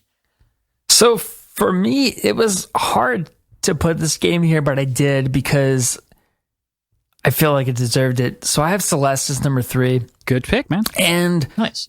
The main reason I did it is because Mario was my introduction to gaming, just in general. I mean, I played some Atari games back in the day. I played Pitfall. I played some, Space Invaders, Galaga, blah, blah, blah. But really, in my memory, what I really remember engaging with and what I really remember having a lot of fun with was Super Mario World, and I think I was 3 or 4 at the time when I played it, and it just captured me. And I've always been just Mario's been one of my favorite games, and Super Mario World is probably my favorite game of all time. And to see what can you do in, I think this game came out in 2018. What can you do in 2018? 30 something years after Mario comes back, how can you make a platformer feel fresh? and how can you make a platformer be like game of the year? Yeah. And I think, like Karch said, I'm not like, I say that from the standpoint of the mechanics purely. The story was fine. It was fine. It was people overblow it, I think, because everybody. I'm gonna get if we were a popular podcast, I would get crucified for saying Absolutely. this. But like everybody says they have anxiety, and so like this spoke to so many tweens. So awesome, great for you, awesome, cool. But that's not what I loved about the game. I loved the mechanics of the game. I just everything about it. I mean, this just showed you the evolution of the platformer, and it was an indie game. I mean, Matt Makes Games is the studio. I think this guy has like, maybe it's a 3-person studio or something like that. It's a smidge bigger. Like I remember when I watched the Game Awards and they all came out on stage, but it was like under 10 people for sure. Yeah, his first game he made all by himself, hence the name of the studio, Matt Makes Games, which was that. What was that one? It was on PlayStation Plus. Tower Defense. No, Tower Fall. Tower Fall. Yeah, pretty That's sure. the one. Tower Like, Fall Ascension. are all archers. Yeah. Yeah, and that Tower game was Fall. awesome, and you can definitely see the DNA of that game in this game. The other cool thing is you unlock, like, this game was part of some sort of thing, like a 24-hour. What do you call that? Where you try to make a game in a 24 hours, like Game a game Jam. blast, Game Jam. I think he made this in a game jam. He and did. Then He made like, this. He made this thing. It's called Pico 8, and you can actually play it in Celeste. It's like a secret, Right. And so it's this even more rudimentary version of Celeste, which is already, at least on the surface when you look at it, like a rudimentary game. Like it's all pixelated and the concept is very simple. And then he, like what you're describing, he actually has that, which is essentially just a prototype to Celeste that is actually buried in the game. And if you beat that little game in a game, you get an achievement and everything, and it's fun. Yeah. So anyway, accolades out the wazoo for this game. It was amazing. Everything, all the praise that it gets deserved. And to me, like, the reason I put it number 3 on the list is because I think it redefined what platformers can be on these next gen consoles. I mean, sure. amazing for a game to permeate the zeitgeist like this game did when it came out. And it's hard as balls, man. It can be as hard as or as easy as you need it to be. And that's a beautiful thing. But if you do play it, and it gives you not the warning, but the disclaimer at the beginning, it's like, look, this game is difficult and it plays into the themes of the story and the design, and we really want you to play it on this difficulty if you can. But if you don't want to and you can't, knock those settings down and do whatever you want and have a great time. And that's really cool. Yeah. It's the way to do it. It's so cool. And like, for instance, just to see the span of it, like I played it, everything at the normal difficulty, and I beat the game. And I just beat the game. I rolled credits, but you went back and got the B-sides and the C-sides and did all that. Like I didn't do any of that. So I think the game has as much or as little, not as little, but you can kind of play with all those. The way that it handles accessibility was the first time I remember this conversation really opening up. And then I'm not going to say that this game started that trend. They blew it out of the water. They did. Yeah. They raised that bar high.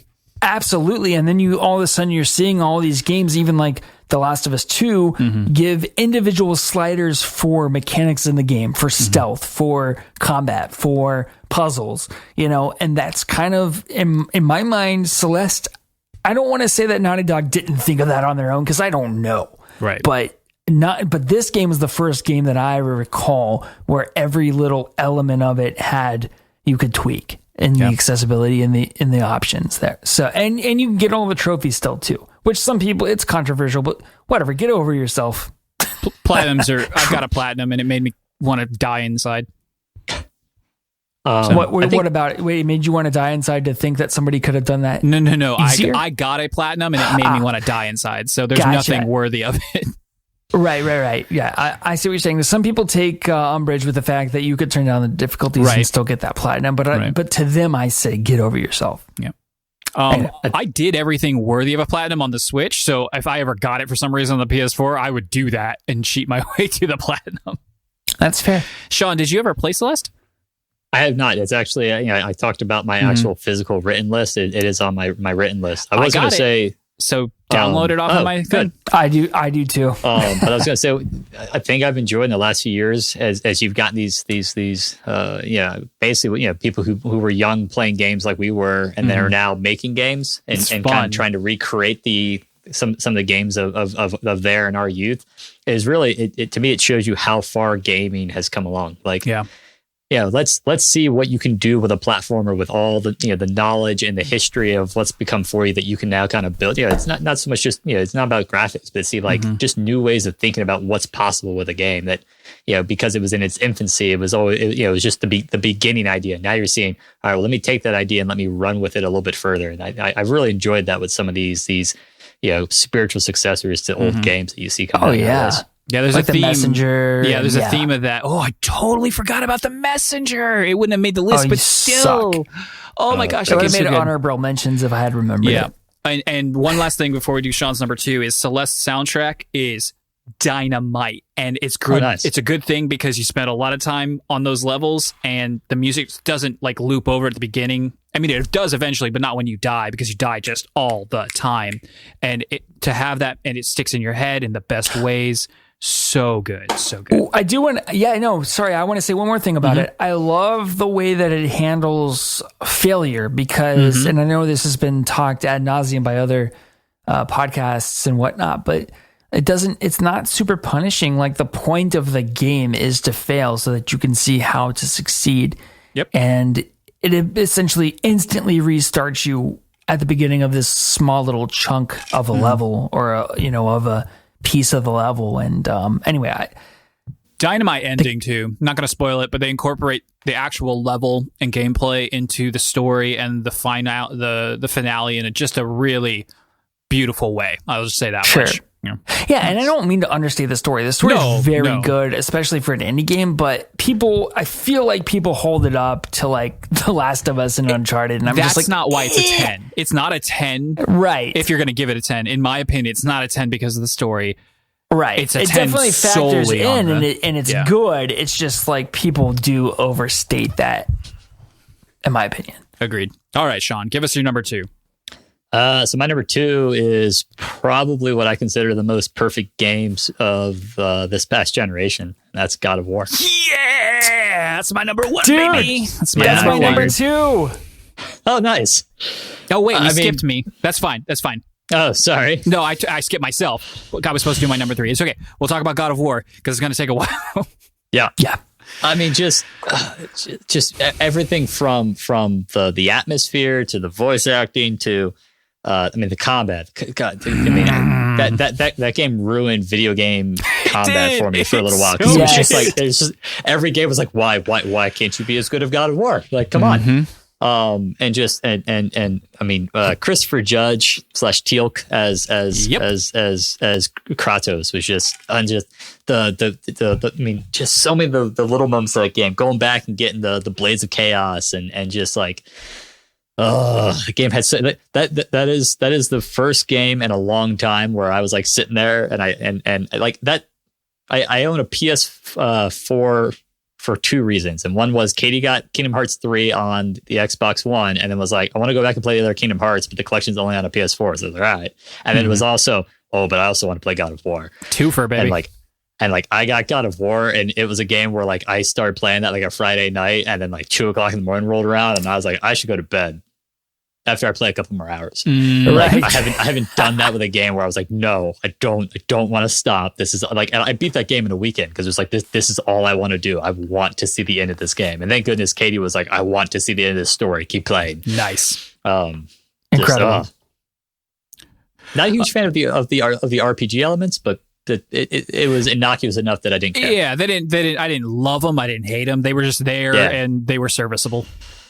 I did enjoy like being able to pick your special attacks. Like that was nice. But yeah, I've talked this game to death on several episodes to the point where it was a meme that I would bring it up every single episode. But I've beat it twice, and the second time was no less, enjoyable in any respect. It was probably more fun in some respects. It is a perfect game in my little rating system. It's my number 1 for the generation for sure. Without a doubt, it's just so good to come out of a really decent series, but nothing like, certainly not like my favorite by any stretch, the original God of War, and to just floor me with how good it was. And nothing except for maybe just the uniqueness of the Leviathan axe really being like particularly groundbreaking, but just such a high level of polish. It's just the beauty of things done excellent. Like just everything elevated to done as good as they could be done. Well, hold on. I want to disagree with you on one point, because you said it doesn't kind of break any barriers. All right. I would say the cinematography does. True. Because just not a thing I typically focus on. So you're right. Same for me, but the fact the entire game is directed as one continuous shot. I mean, people used to marvel at like one scene in The Godfather that was 5 minutes long and in one continuous shot where they walk through a restaurant, and now you have like this 30-hour game. It's friggin' incredible. But anyway, I wanted to say that. That's a good point. Thank you for catching that. Do you have any additional notes? First time you throw the Leviathan axe down and bring it back, and just like the weight of it coming back, and the noise is so good. The noise, the feeling, the rumble when you catch it, like everything about that weapon. And go watch the Game Maker's Toolkit on specifically this on YouTube. Game Maker's Toolkit. It's good. I've God seen of War. It. Yeah. They talk about the design elements. They interview the developers. I think Corey Barlog's on there. But yeah, it's an incredible game. It's an experience. I didn't finish it, but I think when I get back home, I'm going to restart it. And make it a Christmas game, man. Make it your Christmas game. It might be. I will say too that the first boss fight, which is basically like the opening scene of the game. Yeah. Incredible. I started it on God of War mode, thinking I was going to have enough time and patience to do it, but I got distracted real quick, so I never did it. But I did get through the first boss. No spoilers there, what that is. But even on that hard mode, maybe even more so, it really is like, man, I was thinking, there's no way it's going to be that good a third time. And then I got through it. I was like, oh my gosh, it's so good. Dude, yeah. I loved that, like that game letting me rage. Like his little his so Spartan good. Rage and then just like ripping enemies apart and like coming home from a bad day on the boat and being like, all right, here we go. Gonna vent a little bit. Like I've been working from home and they've moved offices since, so when we finally go back, I won't be able to do this anymore. But I could go home for lunch. I had an hour lunch and I could race home, see the girls if they were there, or just chill and hang out, play some video games for 30 minutes if they weren't. And when I was playing this game, every single day, boom, home. I wouldn't eat. I'd get something. I'd eat a snack out the door, like a pickle or something, because I was like, more God of War time. More God of War time. Yeah. Floor pickles. Such a good game. Definitely worthy of number 2s and 1s. All right, so I'm going to go 2 in a row since I got skipped by me. My number 3 is Stardew Valley. Wow, this game. It's not number 1. Yeah, I played that on the Switch, so I didn't feel like I could count it. Oh, I technically played it first on the PS4, and then I played a lot of it on the Switch. It came out on PC first back in 2015, and then to PS4 and Xbox, and then finally Switch and mobile. It's everywhere. It's cheap. If you like Harvest Moon, farmy sim games, and you like old-timey SNES graphics, go pick it up. It's always like only $15. What? Sprites, exactly. I love sprites. The game of this genre. It is the pinnacle of this genre. Whatever you want to call that. I don't care. I'm not going to mince words, but whatever this is, it's the best of it. Concerned Ape, Eric Barone. I love this story. I love this one dude working for like 6 years by himself, teaching himself how to program, teaching himself how to draw in digital art and stuff. Like he did everything. Maybe he, Googled he Googled, but maybe he asked questions on a forum and got some answers from Stack Exchange, or maybe he got some samples of this and that here, but he did this game by himself. Maybe he he worked asked second Jeeves. jobs. Maybe he asked Jeeves. I don't know. his girlfriend's support. Like I read the article about it, about his like times doing it, and then to have it be such a massive success that he can just, and so far he's done 5 major updates, or he's 4 and he's working on the 5th one. Yep. Just constant support for it, all free for a $15 game. The man, I love that story alone.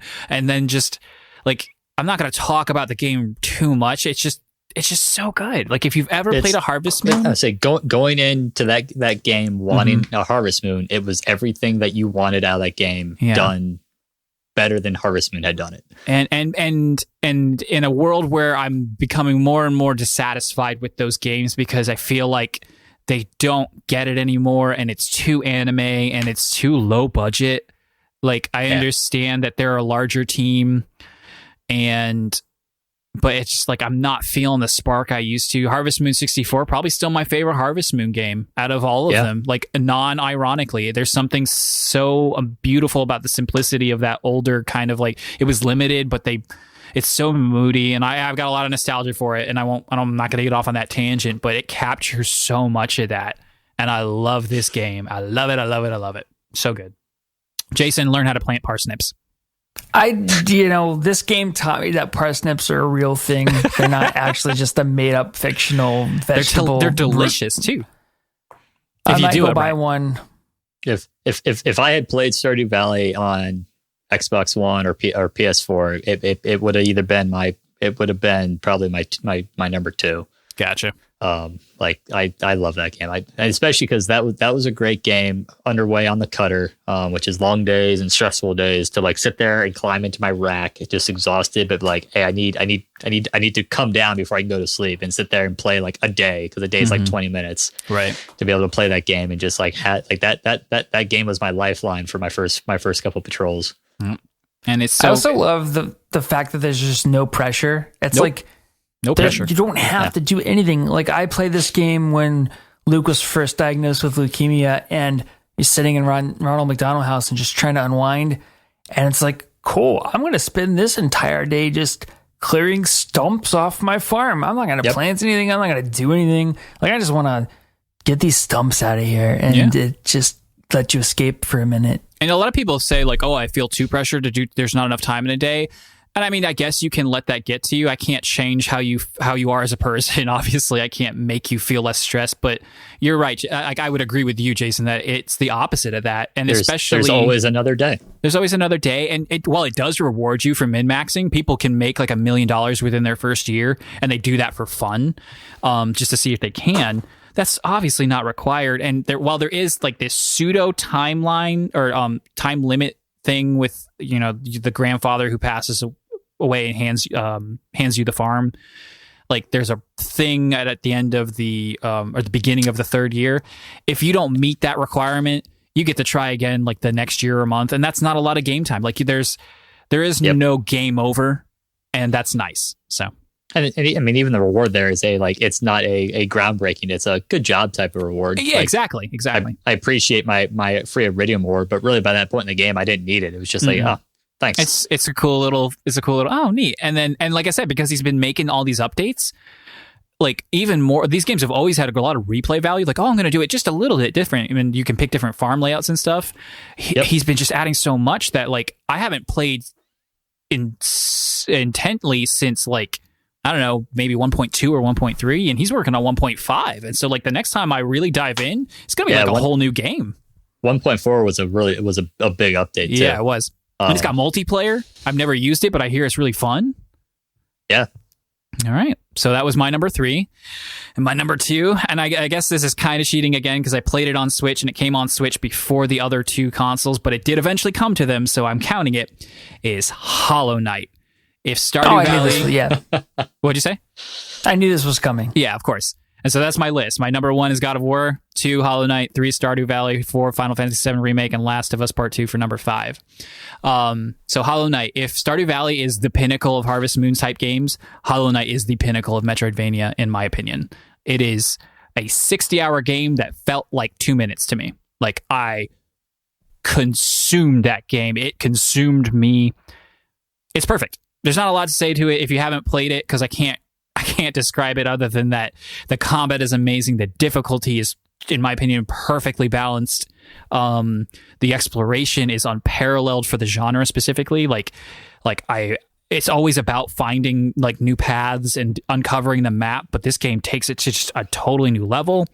The weird bug theme is amazing. The characters have so much character to them without having a lot going on. There's so much atmosphere that tells the story.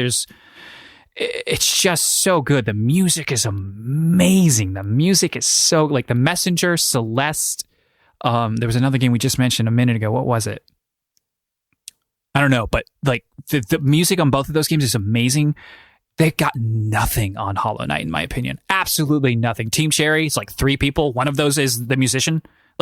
And so really you only have like 2 developers. Again, one of those kinds of stories I just absolutely love.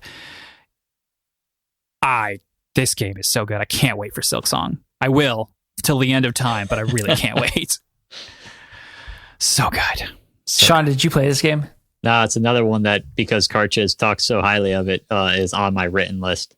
Let me counterbalance it for you. If you don't love Metroidvania, just temper your expectations. Definitely. I mean, no. I don't think I've played a Metroidvania since Super Metroid, but I did. Well, I played the Primes, which are kind of that way, but I enjoy them. I think it's really good. It's hard too.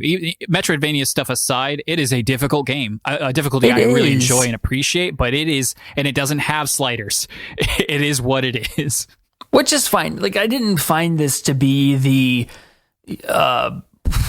Bloodborne of Metroidvanias, like some people say, but it is. I found myself frustrated with the exploration when I would die and like maybe my bench was 5 minutes away, and then I had to try to traverse back down there to get the thing that killed me. And then I couldn't, and then I would die again. Like, just those sorts of struggles with traversal and that sort of thing kind of was like made exploration not as fun for me. Sure. You are describing my one criticism of the game, and that is the beginning is a little too unforgiving with specifically what you just described. The benches are placed in odd areas, and because it is so, you're like, even as a person who's played Metroidvanias, this game was a totally new experience. Specifically because of the way they did exploration and map discovery. It's like I said, it's a little too like, where do I go? And I was even myself, I was a little grumpy in the beginning. And after I beat the Mantis bosses, you get a certain ability that unlocks a huge portion of the map, and the benches just start feeling more reasonably placed. And from that moment on, it was like I was riding on, cloud 9 from that point on. And so maybe that's why I need to go back and give it another try. But I feel like I put at least 10 hours in, and it still felt like that. And yeah, I think I may have either just beat the Mantis boss, or I was about to encounter them if I could get to where I was trying to go. Right. But it was around that time, so I don't think I quite got to that like point where you're talking about. Yeah. All right. Well, that's my list. Who's next? Jason, you're number 2, right? No, I want Sean to say it. Oh, so I mean, Jason's number 2. We already covered, right? Right. Oh, yeah. What was it? God of War. Right. Okay, so that was your number 2, right, Sean? Yep. All right. So, Sean, what is your number 1? So you guys know all that's left for me. So you know what my number 1 is, and my number 1 is me feeling the need for speed, and it's Titanfall 2. So cool. Okay. So cool. So not the best game on this list. God of War is definitely the best game on my list, but the game that I had the most fun with, and my whole trek to becoming someone who plays first-person shooters is weird because I wouldn't have touched them until the end of the Xbox 360. They were not my type of game. But I mean, Titanfall 2, that the story campaign is just is the pinnacle of a first person shooter story campaign. And then it's just a game that, like, when it came to playing that game on multiplayer and just the dynamic of it, like the speed of the pilot, and it's all about agility. But then you have that contrast with you get in the Titan and you're kind of these, not really lumbering, but you don't have the hyper mobility of the pilot. So there's 2 different kind of play styles built in, and the way that even the multiplayer matches have you drop it in your pods, and like the type of AI enemies showing up escalates over the course of the match. And then like when you beat a team, no one respawns anymore, but that team is trying to flee to like their dropship to get away, and you're trying to hunt them down and kill them or blow up their dropship. And so just like every little death match, or it's called attrition in the game, is its own little like micro battle story. I just like that game struck a chord with me. And I mean, and it's just like, it was Guys? So fun. Like I don't think I'll be able to play another first person shooters for like that will fulfill me, because like I've tried and they all feel too slow now, and I feel too like if I can't go and run and jump across all the walls, it's like, wow, I'm too restrained. Like it has probably broken first person shooters for me. I remember that. Go ahead, Jason. Ahead. No, you go ahead. I was just going to say, I remember that being the aspect of the marketing campaign that I was like drawn to that game. I never actually ended up playing it until it was available. I either did EA Play or Game Pass, and I played a little bit of it. But I know one of the bigger tragedies of this past generation, because it got released in between Battlefield 1, I think, and the yearly Call of Duty. So it was just like, it was doomed not to sell well because it was poorly released, but it is a superior game to both of those. And like there's a couple levels. There's one level where you're going through like a factory building like prefabricated like combat like arenas. And so as you go through the level, you're going through the factory and things are getting built, and you're running along like the partially built like buildings and whatnot. It's so cool. And then the level after that, I think, is the time travel level. And the time travel level, just like there's multiple fights in there, but so you unlock this little device and you click it, and so you can bounce between, essentially, like you show up to this laboratory, and it's like blown up and like, you know, the rubble, and there's like still fires, and it's overrun with wildlife. And you can, when you get the device, you can click it and you go back like, I don't know, like a couple of weeks, and it's all the scientists are there and all this. There's a heavy security presence, but like there's fights where there's and either time, either there's a bunch of these tiger monster, you know, like these like tiger monsters, and then there's a bunch of soldiers, and you're literally you have to think in 4 dimensions because you're controlling the regular 3 dimensions, but you're also like, okay, so I'm gonna shoot this guy, but then all of his friends are gonna come and look at me, and they're gonna kill me. So I got a time jump, and then that gives me a moment where I can try to shoot one of those lion monsters and take him out. But he's super strong, so if he lunges at me, I'm dead. So right when he's about to hit me, I'll time jump, and I've moved now, so the soldiers in the other timeline are looking where I used to be. So that gives me a few moments to like kill a couple of them before I need to time jump again. And it's just like that's wild. It was so awesome. I've never experienced something else like that in a game, that like my mind was just like trying to like work through like a complex like science problem, shooting things in real time. Like it was so awesome. Like that level is just better than any single, like certainly better than any first person shooter gameplay I've ever played. And it beats the heck out of it. Like just in that little 20-minute segment is just, it's so much fun. I feel like from everything you're describing, you should at least give Doom or Doom Eternal a shot. I have played Doom. I'm pretty far into Doom. The hard thing with with Doom, like I've enjoyed Doom, but like the nice thing about Titanfall 2 is like you have Cooper and BT, and so like as Cooper, you're actually just like a regular soldier who is getting trained to be one of the super pilots. And then very early on, you end up having to get BT, who's your Titan. And so there's this whole relationship and the growing relationship between you and BT. And so it has a little bit more of a personal touch that Doom, like that adds to the story that Doom doesn't quite have. Doom doesn't want to. Doom purposely doesn't have that. And that's part of the charm of Doom. And I had fun playing Doom. I probably got about halfway through Doom, and it was kind of like, I'm done now. Yeah, I did the same. But I mean, and I think it's like the Titanfall 2 campaign is maybe 8 hours, maybe. Nice. Doom felt like it was just overstaying its welcome. Like you're gonna finish. Like I definitely finished Titanfall 2 and was like, well, I could have done with a couple more levels of that. Which is what usually like it will get me going and playing a little bit of multiplayer, because I mean, especially now you're up against the guys still playing the game are pretty talented, but you can also do what I do on like when I realize I'm having a bad game, like, all right, well, I'm just going to run around and I'll kill all the enemy AI and I'm still scoring points for my team. So sure. And just like in the multiplayer too, I know I've mentioned before those moments where you're like, okay, I wall run, came around, shot this guy, jumped so I could keep my run going, kept running, got this other guy, like jumped in through this window, like slid, bunny hop to keep my momentum up, decked a guy in the back of the head. That allowed me to call my Titan in. So then I jumped out, like I went like in one continuous motion. I jumped in the window, killed a guy, and then went out the next window, wall run, like killed another guy. My Titan lands, and then I jump in my Titan, and now I'm in my Titan. Like it's just like, oh right, I'm badass. That sounds amazing. That's kind of what I'm hoping for from Deathloop. Like that's. I think Deathloop to me almost sounds like it's designed to be just little vignettes of pure awesome. Yeah. And my and Arcane Studios is kind of known for those too. So yeah, I can guarantee and so, it. I mean, like Titanfall 2 gave me so many little moments like that where I was like, oh, I'm really, really cool. And then I'll run into one of those guys who plays a ton of the game, and he'll like curb stomp me and get like 50 kills in a match. Yeah. But every so often, I'll have my moments, and it's like, so much fun. Awesome.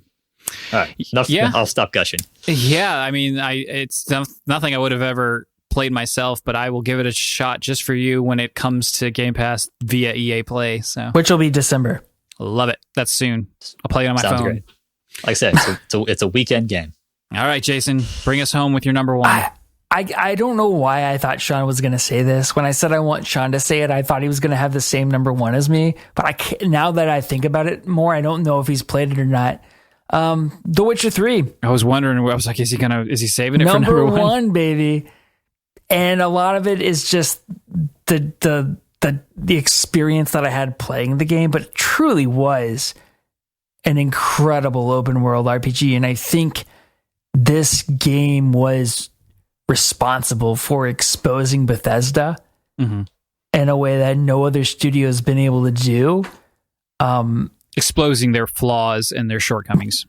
Exactly. Because, and the funny thing is that it came out around the same time as Fallout 4. And so you had this dichotomy of what does an open world RPG look like in 2017 or whatever year it came out? 15. Or maybe it was before that, 2015? 2015? Yeah. So what does it look like, there? And then you see the Fallout 4, which very much had that Skyrim DNA, Skyrim... it's running on the same engine. Right. Yeah, exactly. And so, you have these...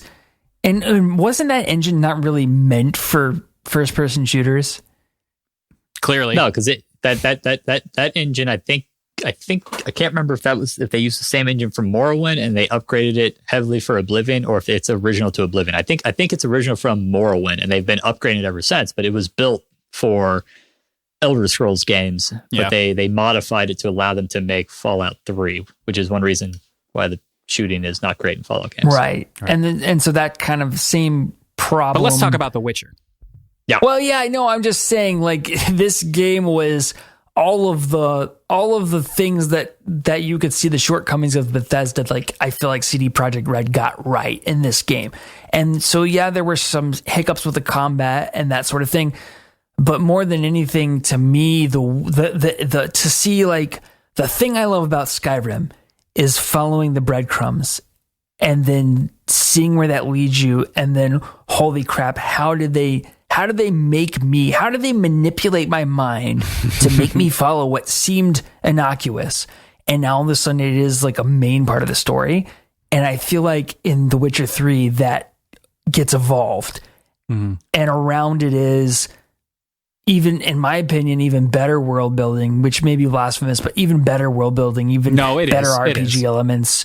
Like, I love the game so much. I probably should go back and play it slower, because I do feel like I rushed through it with Greg in the span of a week. But I love this game. I love it. Sean, I don't know if you've played it or not, but I feel like you owe it to yourself to play it if you haven't. So the issue I have with the Witcher games is I've read the Witcher books, and I don't like Geralt. I like him actually in the Netflix show. They do a much better job of making him not a terrible human being or mutant in the Netflix show. He's a terrible person in the books. Can you just he's not in the games, if that's any consolation. He's very much more like what the TV is portraying. Like, and it gives you choice too. Not incredible amounts of choice, but you can basically be the Paragon or the Renegade, essentially. And that's what turned me off from playing those games, is because I like the benefit, and I think I've said this before, the benefit for me of Skyrim over The Witcher is The Witcher definitely tells a better story, and part of that's because it has a defined main character, whereas Skyrim doesn't have that. But Skyrim also allows me then to tell my own story.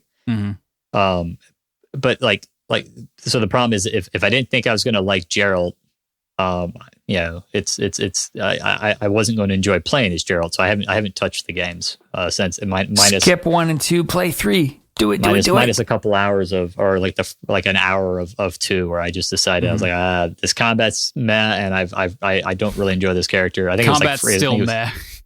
Yeah, that's true. Jason, but it's still better than Skyrim. Just to be a bit of a jerk, because this is a great tragedy that I've never been able to get into this game for completely different reasons from Sean. It just doesn't click with me, and I don't know why. So, like, no Western open world RPG does click with you, apparently, except for Horizon Zero Dawn. That's not true. So it's not like I played you hate Skyrim. I played the entirety of the first Witcher. I'm an OG Witcher fan. Okay. Anyway, how did it differ? Because I don't even know. That's the thing. It didn't. That's really. Another thing too. Is I think Witcher 3 came out when I was trying to par back my because I was playing too many open world games and I got fried on them. And Makes I was sense. like, I don't have time for 100-hour games anymore. He says, even though he's still playing Skyrim. That's different. That's a family member. What was your question though, Karsh? Aside from the Bloody Baron quest line, because it's the only thing anyone ever seems to want to bring up. Do you remember the story to this game? Yeah, you're trying to find. Well, I don't want to spoil anything, but you're trying to find your daughter. No, I know this conceit. You're trying to find Yennefer and your adoptive daughter Ciri. That's not particularly spoilery, but do you remember the beginning? Keep in mind, I've read the books. Right. Do you remember? Well, this actually doesn't have anything to do with. Well, not nothing, but it is a new story. I understand the general relationship amongst the characters. Right. But Jason, do you remember the beginning, middle, and end of this game? For the most part, yeah. Okay. I mean, I do. I remember my ending because I remember being very disappointed with it. And That's I remember fine. I believe you. I just want to make sure. I remember being upset with Greg that he rushed me through it, which I feel like led to me getting the crappy ending. Well, then you do owe it to yourself to go back and play it a little bit slower. Yeah. I still intended. I bought it Black Friday 3 years ago. Super cheap. Is it on Steam? What did you buy it on? I bought it on PS4. Is it digital? Yeah. Oh, hey, look at that. So I could play it? There you go. Yep. Wow. Maybe, I don't know. Maybe if they would discount it, maybe if I got it on the Switch, it would finally be that tipping point. But I don't know. I even put it on baby mode. Baby, everybody dies in one slash sword baby mode. And I was still just I wasn't not enjoying myself. I just didn't. When I sat down the next time, should I go play The Witcher? And I was like, no, I'll go play this instead. And it's always, I'll go play this instead. And I don't know why. It's not for everybody. You know what you like, and there are certainly But I some like the games story, and I want to see the ending, and I love the Netflix show, and I don't know. That's my own gripe, though. That's my own personal hang-up. Yeah, I don't want to tear down your number one. No, we'll have to have a deeper discussion about it at some point to figure out, I want to pinpoint what it is about it that if you liked The Witcher 1 and you're saying that they kept the formula largely the same and you like the story and you want to see where it goes and the combat was crappy in 1 and it's still crappy in 3, you kind of knew what you were getting yourself into, then I want to pinpoint exactly what it is about this game that isn't grabbing you. Yeah. Because it could just be a time and a place thing that it's just never been the right time for you to get into it, but I don't know. All right, so that's our lists. The games of the generation, minus a few. Sean, why don't you go ahead and run us through your top 5 again, and then we'll do the same before we wrap up. Sure. So my top 5 was The Division at 5, Astroneer at 4, Nier Automata at 3, God of War at 2, and Titanfall 2 at number 1. A solid list. Jason. Ratchet and Clank number 5, The Last of Us 2 number 4, Celeste number 3, God of War 2018 number 2, and The Witcher 3 number 1. Excellent. My number 5 was The Last of Us Part 2. Number 4, Final Fantasy VII Remake. Number 3, Stardew Valley. Number 2, Hollow Knight. And number 1, God of War 2018. All right. I love that we didn't have a lot of overlap between those lists. Me too. And I love Sean's number 1 being Titanfall 2. That's not going to be on a lot of people's... It wasn't a lot of people's game of the year, let alone it's going to be their game of the generation. So it's pretty cool to have that different taste. It's the best first-person shooter in the last couple generations. And you can take that to the bank. Jason? Yes. Take Cash us it, baby. home. All right, everybody. This has been a actually fairly timely episode, all things considered. Agreed. So you all have a fantastic week. We will try, but we are never free to play.